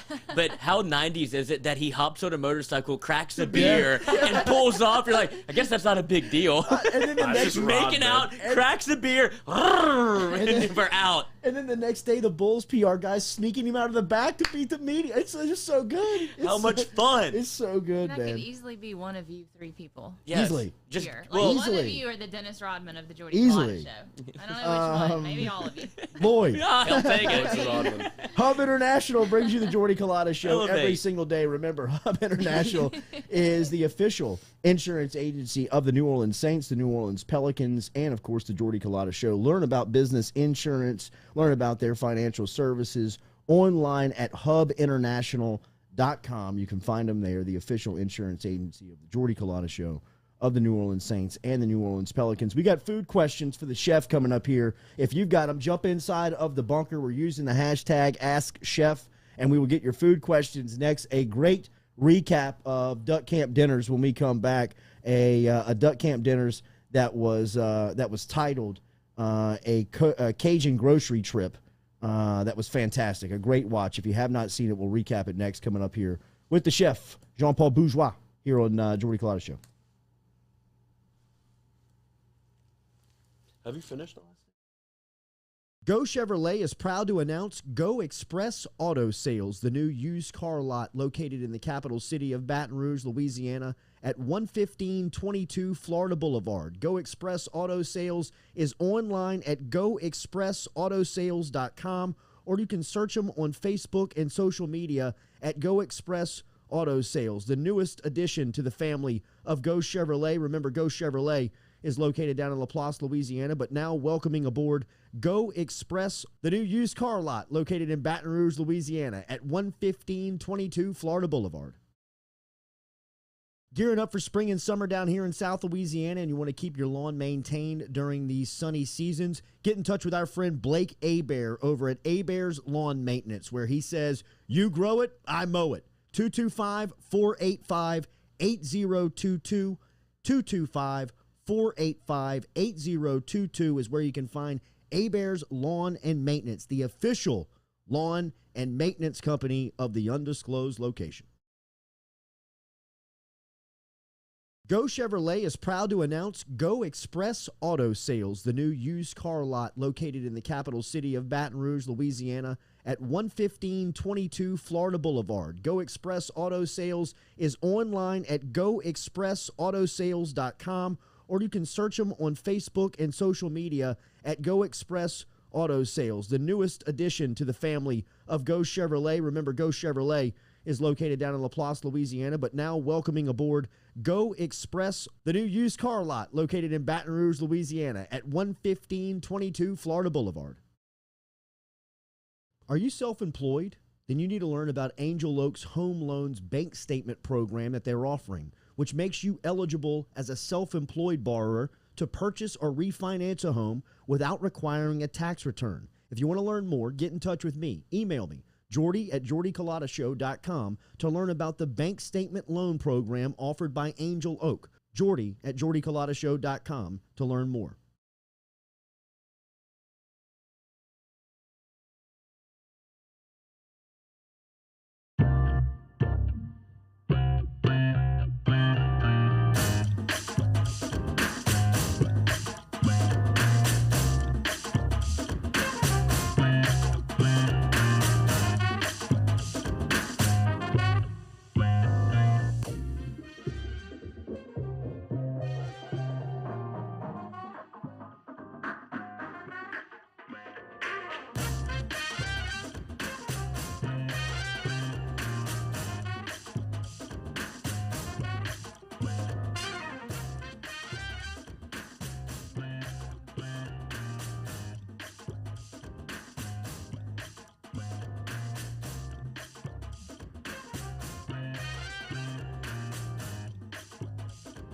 Welcome back here to the Jordy Culotta Show, presented by Go Chevrolet here on this Wednesday morning. Good stuff from Doug Thompson. Remember, if you missed it, our podcast is always brought back to you by R&B Builders. Anywhere you get your podcast from, you can check out the Jordy Culotta Show, Apple, Amazon, Spotify, Podbean, anywhere you get your podcast.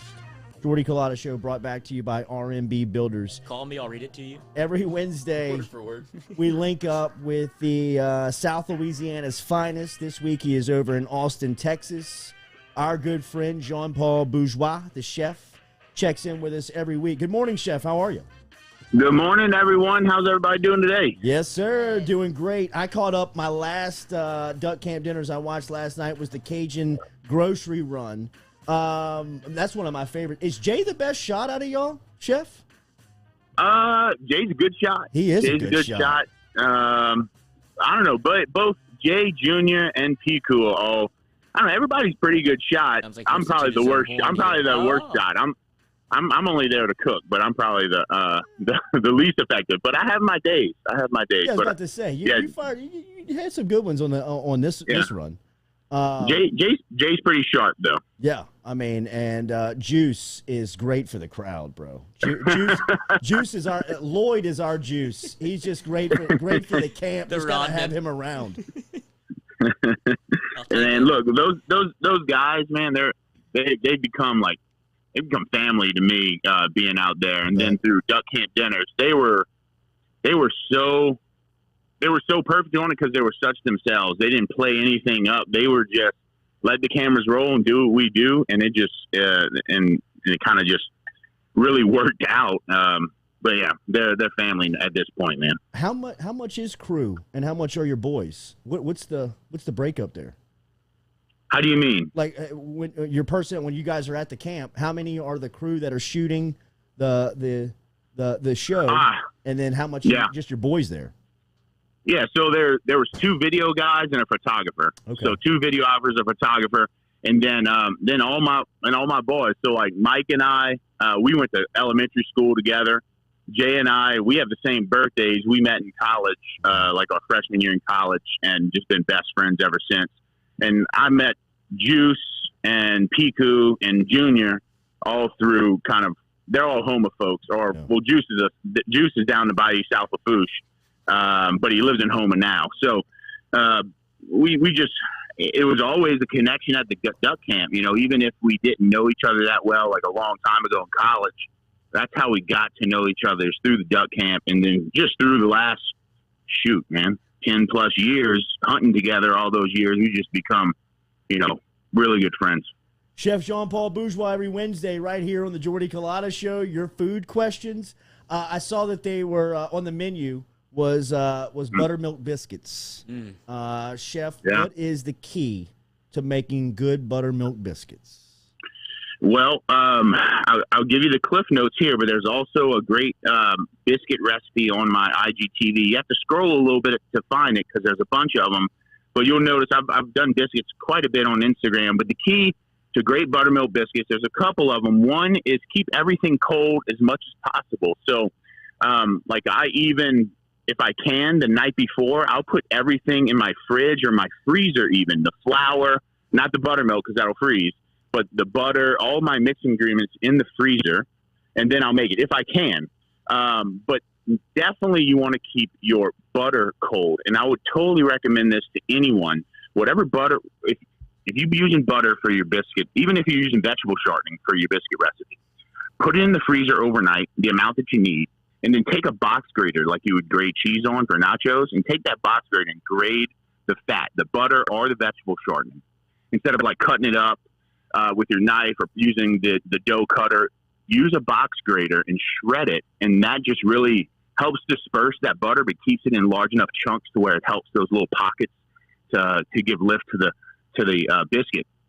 So everything cold if you can. If not, then definitely use frozen butter in a box grater where you're shredding it. And the other thing is just to not overwork it. Really bring the flour together, get your dough to that point, to that smooth kind of point. Maybe a couple folds, but don't overwork it because it doesn't take much to turn biscuits into bread. So if you work it too much, you start working that gluten. It becomes a little bit tougher, a little more springier, and you want that biscuit to have lift in the oven, but you want it to be tender and soft and kind of pull apart. I'm interested in this friend dynamic that Jordy brought up because it's almost seemed like it's a boondoggle of sorts. Wherever you kind of got together with your boys and you had this idea of duck camp dinners. How long did it take to convince your wife that you're like, I'm actually making content here and we're doing something good, as opposed to just I'm just hanging with the boys? No, well, my wife has been on board with this forever, and the reason why is because I out of all the places in the world I've traveled, the duck camp may be my favorite. And specifically that duck camp, but almost any duck camp. And she knows how much that meant to me to be able to make it. When I first thought about the idea, I was just going to set up my phone on a tripod and cook and cook like just recipes at the duck camp and just be like me cooking, and that's it. And have, maybe cut it down for like a 15-minute long IGTV or whatever. As the conversation kept going, I was talking to, Jay and Juice and Mike and the crew, and then my wife, of course. It really started developing like, and there's just so much more about Louisiana that I want to tell, and it's about the environmental issues, about the friendships, about the food, about the music, about the hunting. You notice I put hunting last and all that, and that's for a reason, because it wasn't the focal point of why we made the show. And so she just knows how much I love duck hunting. She knows how much I love those guys being there. I'll likely spend a whole month in Louisiana getting an Airbnb somewhere in Houma, Thibodaux, and just and hunting as much as I can with those guys for like a whole month, no matter where I live around the country. So it didn't take much convincing at all, and I know that's not the sexy answer, but it's the real answer, and it's just because she knew how much I believed in the show and how much like I passionately wanted to tell the story of the Louisiana Duck Camp, and she knows how much I love duck hunting, and that was just really my first. I've done a lot of different productions and video and such, but I was really taking a lot of pride in this one because, one, it was a story I could tell about my state, but two, it was on my terms. Yeah. I knew the story. I had the vision. I knew what I wanted it to really say, but really it was like, look, guys, don't be nervous. And it, you could tell a couple, like on the first episode, there was a little bit of nerves in everybody as they talked to the camera, but that kind of wore off in like 30 minutes, or maybe when everybody got a couple beers. I'm not sure. Yeah. Come on, Juice. Where are we here? Go grab that funnel, Juice. Yeah. Pretend they're not here. Good morning, Chef. I have a burning question for you because one fan put it in the chat last week. We couldn't get to it. What would a chef like you get at McDonald's? I need to know. I'm a spicy chicken sandwich guy. Almost every fast food restaurant I've been to since I was a little boy. We used to take our 4-wheelers to the Wendy's outside of our house growing up in Thibodaux, and we drive a 4-wheeler. And I still remember my order, and it was a spicy chicken sandwich, mustard, ketchup, and pickles only, biggie size, with a large chili with cheese and onions. Yes, the biggie size. I forgot all about the biggie sizes. Do you remember that? Do you remember that? What is a large chili size? Yeah, wait, they say chili though? At Wendy's. Yeah, large chili with cheese and onions at Wendy's. Wendy's, yeah. Which, Chef, by the way, I thought that Wendy's has the best spicy chicken sandwich out of everybody. Man, it is. So for me, it's like the OG real spicy chicken sandwich. Like McDonald's always had a spicy chicken. If you remember, Burger King used to have the Intercontinental chicken sandwiches, which were the French, the Italian, and the American. You remember that on the po' boy bread? Yes. And I used to always get the Italian because I'm a chicken Parmesan fan. I freaking love it. And so for me, Wendy's is the original OG spicy chicken sandwich, but I think Popeyes takes the throne these days, man. I don't know. It's fat and juicy and spicy. It's got a real spice to it. I always felt like Wendy's just was kind of missed on the spice, but it was like a real piece of meat, unlike McDonald's, which was always kind of like this kind of chicken meal, if you will. Hockey puck. Hey, Chef, Lloyd and I are basically chefs now because we took a class last night at Red Stick Spice. PhD. And we immediately started messing it up, and this is my question. So the recipe told us to, put an entire quarter onion and an entire pepper, an entire clove of garlic in the skillet. We chopped the onion immediately and dumped it in the skillet. It was frowned upon. Why don't you do that? Why do you have to put the entire piece in first? Why can't you cut it up? Well, okay, what's the dish? It was salsa, so it was going into an emulsifier, so I think that was the reason. But either way, we got immediately exposed. Okay, so you're making salsa, right? And you're roasting your vegetables before you put it in a blender or a food processor. Yes. Well, I think the reason why there is because And they're saying like whole chunks of onion and in a skillet and brown it, or in an oven, or what? On a the skillet. We were blistering it, but they didn't want us to chop it up, and we started chopping it up. Yeah. Well, I mean, I think that if once you chop it up and then you cook it, it really starts to soften, and it's not going to give you. I don't know if I said this on this podcast, but salsa is a great example. Think about the salsa, your perfect salsa. Now, if you want a smooth, like paste, like a smooth sauce salsa, like very smooth, then sure, chop it up and blister all that together. But if you want a chunky salsa, then you want to keep it in the larger chunks, and maybe that's what y'all were going for. Okay.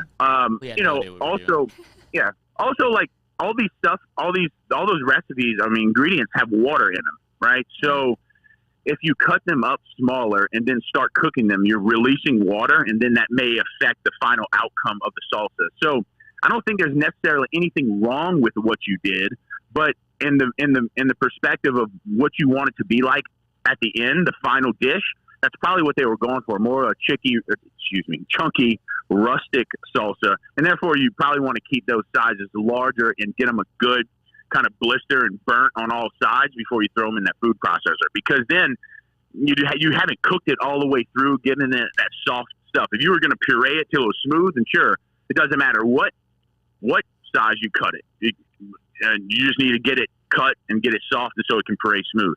Excellent. We'll perfect that recipe next time. It makes a ton of sense. One of our listeners wants to know some unique ideas for leftover crawfish tails. Oh, étouffée, brother. Well, and he says he keeps going to after boil soup. So anything other than after boil soup. Yeah, so one of my favorite things is eating cold crawfish the day after. I love them in the sack and just peeling out. Because I think the fat solidifies more, and I can really get more of that out of the head. They're just, and on a hot day in Louisiana, it's a great kind of thing to eat. Personally, I like cold crawfish on a hot day in Louisiana. Now, trust me, I'll crush a hot one. Sure. But if I can keep myself from eating the tails while I'm peeling cold crawfish, I like crawfish salad. So like making something like a lobster salad or a crab salad, but with crawfish tails. Nice. And then you could even take any sausage that you have and dice that up, and even the celery and onion that's in there, and any mushrooms, anything really you have, and fold that into the salad. And it's much easier than making a soup. One, because you don't have to cook anything. It's basically just peeling all that stuff, thing you're going to do anyway to make the soup, and then mixing it with like a touch of mayonnaise, some apple cider vinegar, maybe some toasted caraway seed, a lot of black pepper, a little more touch of salt, some fresh lemon. Then you can put that on like a toasted hot dog bun, or you can bring it on the road, whatever you want to do. It's a much like friendlier kind of snack for lunch, where you don't have to create this big old, peel everything and get everything back into a pot. And plus, again, crawfish season in Louisiana is typically hot, and I'm going to look for colder or like cold preparation items or room temp preparation items that like keep me from sweating on a summer night. Makes sense. Chef, speaking of crawfish, I saw you in Houston eating their crawfish, which they do in a completely different way. Can you explain the differences and how did it tickle your fancy in terms of just how it was prepared? So I've eaten Viet Cajun style crawfish a lot, and this is specifically crawfish and noodles, which has won a couple James Beard Awards. Is really high, really it's known around town for having a specific type of crawfish boil, which is considered a Viet Cajun crawfish boil. And let me tell you something. This is going to parlay into two different subjects: one, crawfish boiling methods, and two, Viet Cajun. But what they do is they will take first of all, they get beautiful crawfish. I'm talking super select jumbo crawfish. They're the nicest crawfish I've seen in a long time. So they have a trusted source for getting great crawfish. That's number one. That was great. One, they were cooked perfectly and peeled perfectly. But the way they do it, I think, right? I'm not a complete, I don't completely understand exactly how they do it or what's in it, but I know the method. The method is they basically boil the crawfish in salted water, maybe with a couple little spices, but not like we do where it's like fully spiced out, right? And then they take that crawfish out and they toss it in a Viet Cajun, maybe like more considered like almost. A Cajun, like a Cajun butter. It's melted butter, lemongrass, garlic, salt, some chilies and spice, It's got a little sweetness in it, and they blend it up really good, but it's still a butter, and they toss it all in that. And it kind of gets all into the crevice, and in the bottom of the bowl, the crawfish kind of sit, and those are the really prime ones because they're almost like soaking in that Cajun butter. And, you know, I told my wife this, like, crawfish is messy inherently, right, to eat. But when in that style, you get like this stuff all over your hands. And I'm not a big fan of that because I always feel like I need to wipe my hands and stuff like that. And so in that way, some people may be turned off about, but it's super, super tasty. And I would totally recommend people trying it. It's coming more to Louisiana as well. It happens a lot in the Houston area. Even there's a great place called Pinch Broil House in San Antonio that prepares them wonderfully. So it's all the way out west, but it's also coming into Louisiana. I've seen it a couple of times in different places. The other thing about boiling crawfish, which I did for 400 people this past weekend, I used a two-pot method. And what I did is I boiled all my crawfish, like stacks at a time, in salted water only, and got them to, got them up to a boil, boiled them for 3 minutes, and then immediately took the basket out. I had a second pot that was nice and hot, and it had all my seasoning, my cooked onion, celery, lemon, sausage, lot of garlic, and so on. And then I let my crawfish soak in that pot. Now, it's not easy to do this method unless you have two pots and two burners to use. So that's one. I had that. I was able to do that. But one thing I love about that, one thing that in the Via Cajun style they've really figured out is that first cook, right? That when you're boiling crawfish, it only gets like, I would say 10% of its flavor from that, right? And from that boil side, it's the soak, which we all know as Louisianians, that gives it all the flavor. And so if you ever try this method and you boil crawfish in that just salted water and you look at your water after, you're like, oh my God, that is disgusting. Like, it is crazy how gross that water looks. And so when you think about that, and usually in Louisiana, we're soaking in that water, but it's all covered up by a bunch of spice and stuff like that, right? A bunch of seasoning, and liquid crab oil and everything.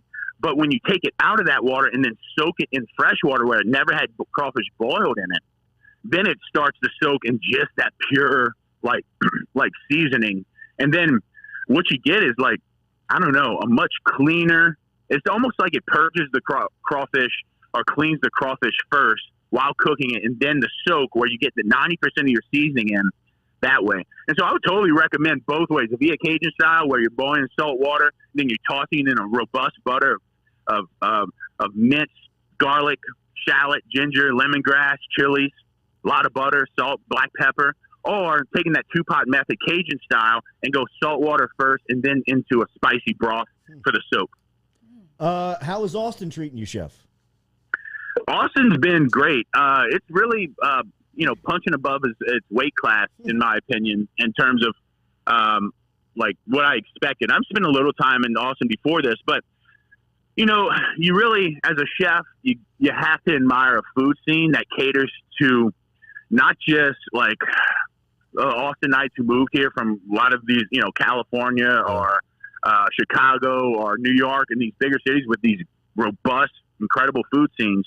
They have these great restaurants. Some of the best restaurants in the country are in Austin, but also some of the best like blue collar working class restaurants are in this city. And that's what I love about it. It really has something for everyone, no matter class, race, or whatever. It's really awesome to see it all happen in this city. I know it's so far from water that it bothers me. It gets me a little nervous not being close to water, because I am really the heart and soul. A lot of people think of me as like this meat guy, and I do. I made a lot of good living, cooking brisket or cooking steak or whatever. But my heart and soul is in fish and seafood, being from South Louisiana. And it's going to be, if we move here, it'll be a little hard to kind of see that in my life, see that go away a little bit. But it's just got a great food scene, and the weather's been really good. Had a little storm coming through last night, but really cool city. Uchi, UCHI, is the best sushi I've ever had in my life, and it was in Austin. It was on Lamar Boulevard. I don't know if you and your wife enjoy sushi, but Uchi was incredible. you're spot on. You're the third person to tell me that. 2 people in Austin, now yourself. Wow. Uchi? The third person there. Uchi Uchi. Mama. There you go. It's There you go. amazing. Chef, enjoy the day. Enjoy the week. We'll talk to you next Wednesday. Thank you as always for your time. Thank you. Thank you guys. Have a great week. See ya. Yes, sir. There he is. Chef Jean Paul Bourgeois checking in this morning. That's some crawfish passion right from there. That is, Austin. we've hit the sweet spot with the crawfish talk. Well, dude, he's South Louisiana. I know, but I mean, to be so knowledgeable about it is unbelievable. Everything crawfish. It sounded Sounds like good. it sounded like that method is I mean it's kind of it's a form of dusting. Dusting. That's what I thought she would get nervous about. Yeah, Yeah. y'all don't like the dust. We'll ask him that next time to see if it's a dust or not a dust. Well, I mean, to me, the dust is the fingernail stuff. I mean, if I'm eating the crawfish and I'm getting all those spices on my, I don't mind having the juice Yeah. on my hand. I Soppy. mean, the fact the juice like running down my elbow is the good shit. Yeah. But I mean, Bring me to the bedroom. yeah, right. But when I have to start picking the spices out of Wear the cracks gloves in my like the hand, ladies. no chance. You never seen people wearing gloves? chance.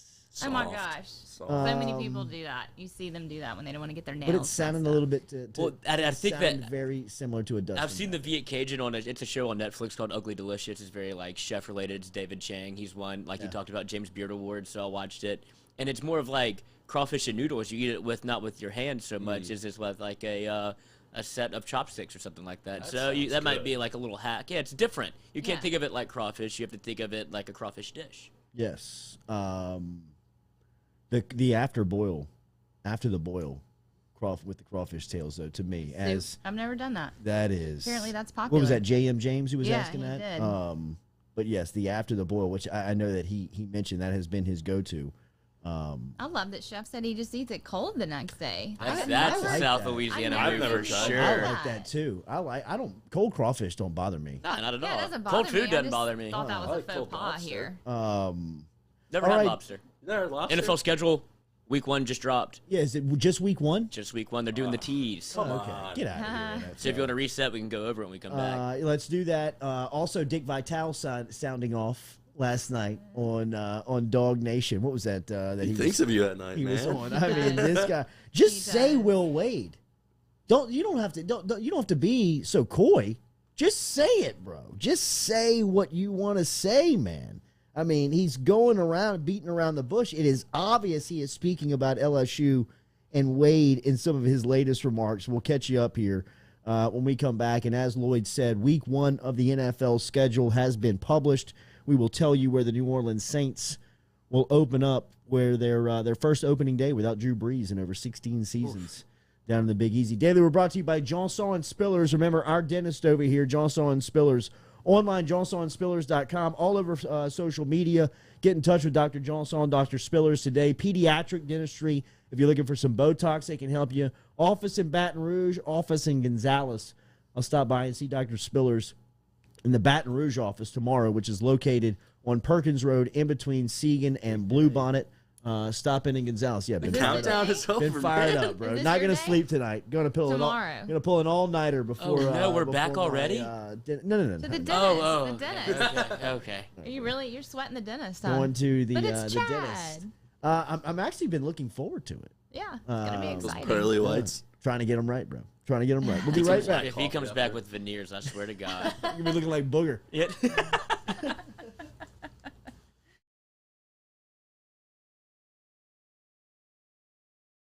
Self-employed?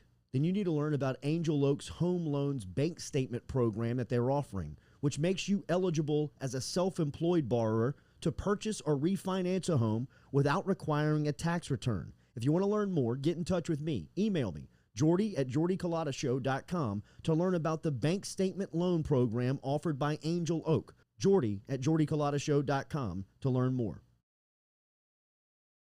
Gearing up for spring and summer down here in South Louisiana, and you want to keep your lawn maintained during these sunny seasons, get in touch with our friend Blake Abear over at Abear's Lawn Maintenance, where he says, you grow it, I mow it.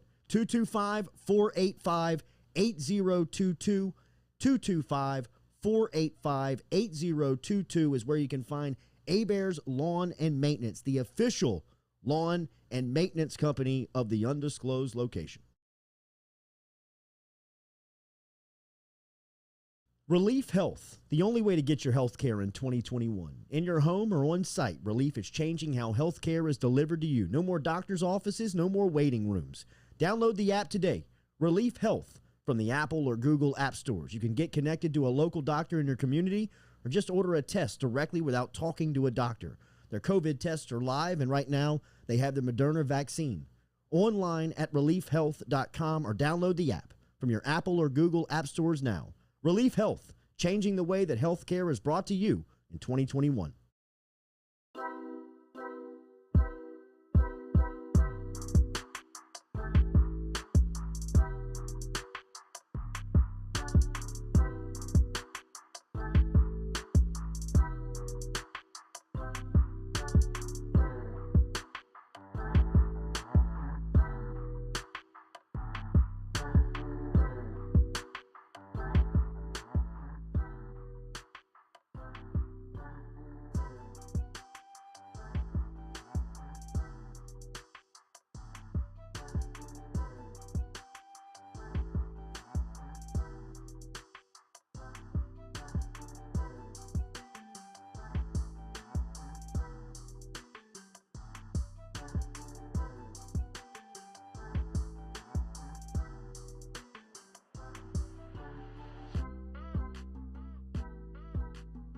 Welcome back here to the Jordy Culotta Show, closing it out here on this Wednesday edition. As we said, the NFL has announced some Week 1 matchups, and some of the standouts, or at least Fox games, will feature the game of the week in Week 1 will be in New Orleans. Saints will host the Green Bay Packers. That'll be a 3:25 start inside of the Mercedes-Benz Superdome. That is the question. It should be coming out here in the next couple of About Aaron? They Tired have of all the speculation. They have by some reports, Green Bay has extended a very lucrative long-term offer to Rodgers. I bet they have. So we'll see how much money. I want to see him go. I think he's gone. I would love for him to leave. Yeah. Me too. I mean, especially seeing this Week 1 matchup. Dude, Jameis Winston versus Jordan Love. We'll that's not the draw they wanted on Week 1. I wonder what happens to the TV schedule. Oh, no shots. Game of the week, Jordan Love. I mean, but once it's set in, what do you do? I mean, these aren't. You can't flex yet. They're not set on flex schedules. I mean, let's say that. I mean, the NFL's in a bind right here from an Aaron Rodgers situation. I mean, I don't think they look at Aaron Rodgers as any bigger than the league. But when making the schedule, you're obviously thinking that America's game of the week is going to feature Aaron Rodgers in Week 1. I mean, you wouldn't make that game unless you thought that Rodgers was going to be a part of it. Some of the other games featured in Week 1. How about the Minnesota Vikings, Patrick Peterson and Justin Jefferson going to Cincinnati to take on J.M. Joe and the Cincinnati Bengals? Is it PP7? Taking on against Jamar Chase? There it is. What a matchup. 7v7? There it is. Ooh. Old versus new. Couple of LSU heads going up against one. To me, that's the game of the week. South Louisiana is going to be down into that one, maybe more than the Saints game. 49ers and Lions. Blah. Wait. Eagles, Falcons. Jordy. Seahawks, Colts, Broncos, Giants. If the Bengals suck again, Derek Stingley staring you right in the face. No way. Dude. Derek Stingley staring you right in the face. If they have a dude. top 5 pick again, bro, they're in trouble. One more year. No way. For Stingley. He's projected to go to the Jets. Stingley? That's fine. One of these teams are going to stink again. Put him in New York. I mean, Jacksonville seems like it makes sense. They'll be in the top 5 again. He's got to play with Tebow. Yeah, he's got to beat out Tebow. They're going to be for punt returner. This Tebow stuff, man. How embarrassing for Jacksonville and Urban Meyer. It really is. I mean, this is becoming embarrassing for him. Somebody here? Guard dog's barking. Yeah, seriously. So I don't know. I don't think that Aaron Rodgers is with Green Bay for this matchup. I don't think that he'll be there. I think he's made his mind up, and he's where do you think he'll wants his way go? out. Denver is the spot Seems like to be. Denver is trending. They have the most for picks sure. to give. Maybe Miami. Okay. What's your best matchup on this Week 1 schedule? The Raiders. Is it? Just to see the nightclub. Yes. Well, I've just got the Fox matchups. Had a graphic. I've got Vikings, Bengals, 49ers, Lions, Eagles at Falcons, Seahawks at Colts, Broncos at Giants, and Packers at Saints. I've got Bears, Rams. Barf. New quarterbacks. No, Matt Stafford for the Rams. Justin Fields. I think he's starting week I think one? he's starting week 1. Oh, Andy I think Dalton. that's an excellent. That's a great matchup. Primetime. So much for the Red Rocket. That's the primetime matchup? NBC 620. Wow. That's the primetime, not the Bucks Cowboys. And then you have that's on that's SNF. Yeah, it's Sunday Night Football. And then Monday Night Football is Ravens Raiders In Vegas? in Vegas. And the Death That's Star. going to be an absolute spectacle. Yeah. I don't even know if they'll play a game. Open up the nightclub. Who cares about the game? Exactly. Yeah, What's the point? All right. Just make sure those cameras are inside the club. Cool. Somebody's gonna lose $1,000 bottle of vodka from an Derek Carr throw. Yeah, an errant kick or a throwaway, and you're just like, there goes the pension. Has anybody seen the latest from Dick Vitale? I just know his charity's doing great. Vitale was on Dog Nation, which is How the mighty have fallen, huh? I'm telling you, man. Is anybody listening to me? Mike Griffith over at Dog Nation spoke to Vitale last night, and he was speaking about Not Georgia. no, he wasn't. He was talking about the transfer portal, and he says, and I quote, unbelievable wackiness, Vitale called it. I think what they've opened up is not only the Pandora of breaking up rosters, I think cheating behind the scenes, I think wheeling and dealing behind the scenes, it's ugly. The coaches I've been talking to, and I mean multiple coaches, they say coaches are operating behind the scenes, getting words out through AAU guys, high school guys, whoever their runners are. Hey, tell him if he puts his name in the portal, we'll go after him. Vitale believes that the one-time transfer rule was put in place to help the student athletes to do something positive, to allow the kids to transfer because maybe they are unhappy because they aren't getting the playing time, Vitale said. What is wrong with a kid learning in life? You don't just get up and leave every situation. Life is you get a job, you got to battle through it, and then there are tough times. You're teaching the kids wrong values. What about loyalty? Blah, blah, blah, blah, blah, blah, blah, blah, blah, blah, blah, blah, blah, blah, blah, blah, blah, blah, blah, blah. We have a number of schools, this is public information, that had allegations come their way and charges come their way. No charges, Doug. No charges, Dick. Their way 3 years ago, Dick. And no decision has been made, Vitale said, referring to the multi-year FBI investigation into bribes and corruption in college basketball. Yet their coaches are still operating and taking players away from other schools that maybe would get those kids if there was a penalty. Innocent or guilt, if you can't make a decision, and I agree with him on this statement. This is the only statement I agree with him on in his rant. Innocent or guilty, if you can't make a decision as an organization in 2 years, there's something wrong. Vitale just spewing the madness of Will Wade dropping balls on his head over the weekend, scraping his face with the sport. That's the pavement taste, Dick. I mean, my God, man. Why don't you just come out and say, Dick, why don't you just come out and say Willie Wade's name? Just say LSU basketball is who you're referring to. It's obvious that is the guy and that is the program that you were mad at. I agree with Vitale, and we've been saying this. 2 years down the line, the NCAA hadn't said a word on a ruling on LSU is an absolute joke. That is an absolute Did anything happen to Arizona joke. with DeAndre Ayton? No, nothing. No. Did you see what happened to USC's basketball program? They had an assistant coach arrested on campus like Auburn did, like Arizona did, like Oklahoma State did, USC did with Tony Bland. USC, $5,000 fine. $5,000 fine would be essentially you and I going into your ashtray of your car and chunking a bunch of nickels at the NCAA. Exactly. I mean, $5,000 to the USC basketball program, no violations, no charge, no probation, no suspension. I think they may have been docked one scholarship over the next 3 years. That's just asking for charity at that point. Exactly. Like, can you write us a check for $5,000? Like, sure. And remember, they had somebody arrested on their campus that was collecting a check from USC. And that's the consequence that the NCAA has levied. I mean, now, as they continue to swirl and fly around LSU, they ain't got shit on LSU. Because if they did, you know they'd be knocking on the doorstep saying, this is what we have.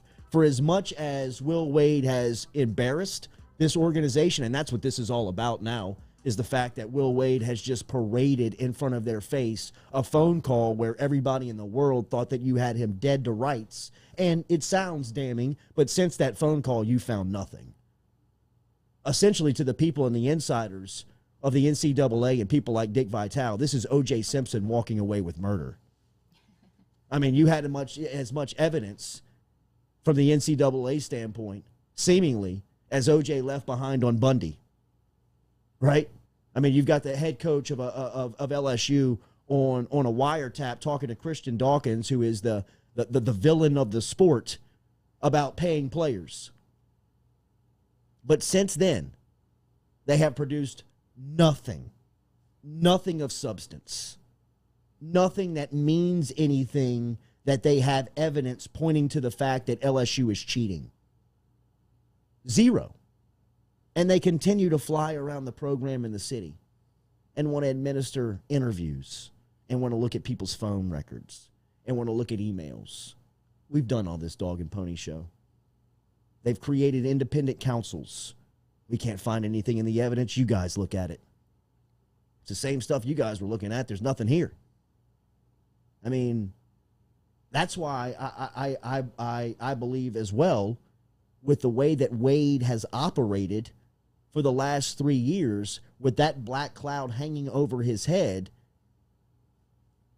90% of us would have just tapped out and just said, you know what?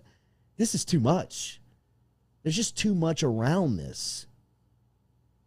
And that's another method that the NCAA was hoping, that either Wade would quit or LSU would succumb to public pressure and say, hey, we can't deal with it anymore. Get out of here. They haven't. Wade's still here. He's getting players. LSU's a winner. And they've got no violations, as Vitale always wants to work into his rants. A lot like his Hall of Fames and his charity success. He'll tell you that schools have been served allegations and violations. Not here. Not in Baton Rouge. In the world of they still hadn't even gotten the notice of allegations, Dick, that you have promised and swore would be here for the last 2.5 years. You and I have made bets publicly about the timeline of those getting to Baton Rouge, and still here we are in the middle of 2021, the middle of May of 2021, and LSU's still scooping up players all over the country. And you're on our couch. You're right here. Clown Vitale. I mean, there has been no one in the social media age that has lost more credibility than Dick Vitale. Just from an athletic standpoint, in our world.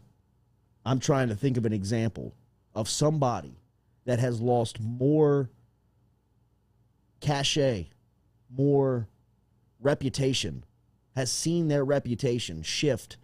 Their Q rating, Dick Vitale's Q rating before he got on Twitter, I would venture to say was probably somewhere around 95 to 98% likability. I mean, think about it. 3 years ago, I thought Dick Vitale was this lovable personality that had this huge voice and loved college basketball. And anytime I saw Dick Vitale on my television, I immediately thought that must be the biggest college basketball game tonight. And if Dick Vitale was ever in Baton Rouge and LSU must be the centerpiece of the college basketball world. Now when you see him, now when you hear him, we're not the only ones rolling our eyes and laughing at the old man, I can promise you. Listen to national shows like the Dan Le Batard show. Listen to Stu Gatz talk about Dick Vitale. If Vitale's offended on the way that we talk about him, my God, people in his own backyard are calling him senile and lost. I've never seen someone get on a topic and just not be able to let it go. Bury himself. He has buried him. He's still talking. This was last night, this interview on Dog Nation. 2 nights ago, when Wade got the letter of intent from Efton Reed, he sent me a simple link with no verbiage to the success of his charity event over the weekend. Kind of a power play by him. It is. I don't even know what it means, but It's an it alpha makes me think. I just don't even. What does that mean, It Dick? makes me feel sorry for him, actually. No, it doesn't. It means Yeah, a little bit. It's kind of sad. It is sad at It this point. is. I'm telling you. I just don't know what it means. It I mean, means he Jordy, still yeah. has No, a not group that. out there. That I agree with you. That is just kind of like, hey, look at my. Let me pull my nuts out for you. Yeah, you happy Yeah. about your recruit? I'm wanting still to- relevant over here in the charity while circle. you're celebrating Efton Yep. Reed, we're pulling in $6.5 million for charity. Buy my book. But it is sad. It is sad, and I mean, the Zippy sign. That's funny. Is there a new one? Which one did you see? Hey, Dick Vitale, you mad because LSU basketball's got an F ton of talent? Is that? That I kid mean, needs that is a raise. first time. That is a first ballot Hall of Famer, bro. Zippy's single-handedly keeping the sign game alive. They Like really that should are. have been dead and buried a long time Yeah. ago, and they're like, they still have one person out there. Dick letter Dick by sent letter. Dick sent me the silent tweet, the silent link. I just sent him the silent pic. You did? You sent it to him? To the play. Amazing. Yeah, He still has a group of people that like really love him that don't really know all the like fringe people like that love the No, Geico they commercial or have whatever to he's know, on. And They have to know, but I mean, it's the older crowd. It it's is. the Rick Pitino's of the world. It's the Roy Williams of the world. It's the old guard of college basketball that Roy Williams is saying, you know what, I'm out. Rick Pitino's saying the only tool that'll take me is Iona. Hey, You they know made what the I mean? tournament. Yeah, no doubt. Oh, he's a great No doubt. coach. He's a great coach. He's a great coach, but he's a cheater. And has been cheating since he was at Hawaii in 1974, when he was fired from the staff for paying players in the gym. He was going, which is fine. That is okay. That's the way you because do you it. know why? He was competing against other coaches that were doing the same Yeah, thing. it's been like that forever. That's the cycle of this deal. That's the ladder of success in college basketball. A young Rick Pitino in 1974 sees and hears the tales of how John Wooden was having success at UCLA and how they were paying players. And Rick Pitino said, hey, I want to have that type of program. I want to have that type of success in college basketball. How do I do that? And the real old heads say, you got to find a system on how you can get away with cheating. That's what you have to do. And that's what all of these schools who are relevant in the sport have done. I mean, let's not be naive, people. College sports is a disgusting industry. I mean, a just tainted, poisoned, polluted business. It is disgusting by nature and has been for decades. Decades. So if we really want to smoke this stuff out, if we really want to find the true perpetrators and where the disconnect is, well, then you're going to have to go all the way down to the root of the tree. You can't just pick a limb and say, hey, Will Wade's cheating. Well, no, Will Wade's trying to beat John Calipari.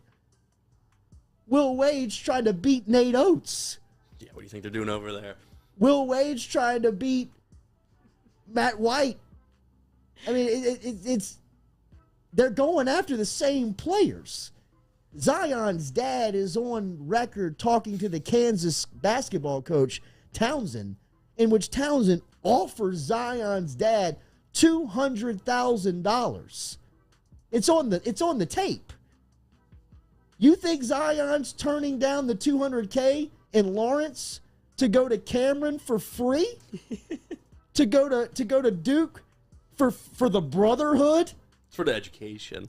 For the love of the bat. You think Cam Newton left Mississippi State's offer For a couple of nothing. years ago when the Mississippi State coach said, hey, I'll pay you $250,000 if you come to Mississippi State.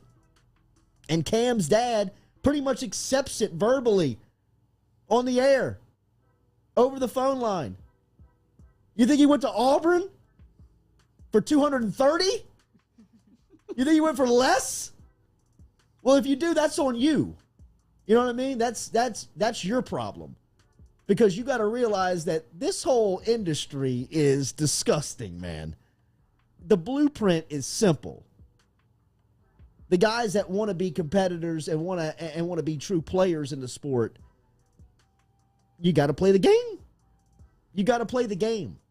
If you're not going to pay him, I will. And anybody that's not playing the game is Fugazi, gonna dust, laugh. gone. Johnny Jones. I love Johnny Jones. But that's what your program, Trent Johnson's program is what you look like when you decide, I got no interest in being a true competitor in the sport.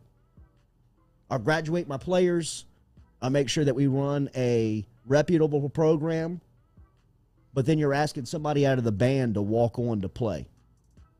Because he's tall. Because he's got height. I could get a shot. You would have gotten a shot to play for Trent Johnson. We had open gym, brother. I mean, they were having I'm not playing. They had a walk on from the band. They had a trombone player. Tuba. They had a tuba player Tuba as their forward. You gotta have a strong core to hold it up, you know. He's a hell of a fouler. So I just the amount of rent that LSU basketball, Will Wade, and even secondarily media members in South Louisiana hold in Dick Vitale's head is amazing.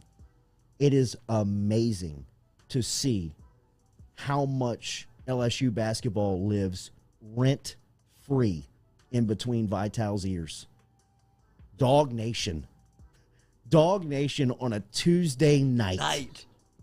Bitching about how LSU basketball is recruiting without still the balls to say how LSU basketball is recruiting. It's comical. How do you think you got Anthony Edwards last year? Bro.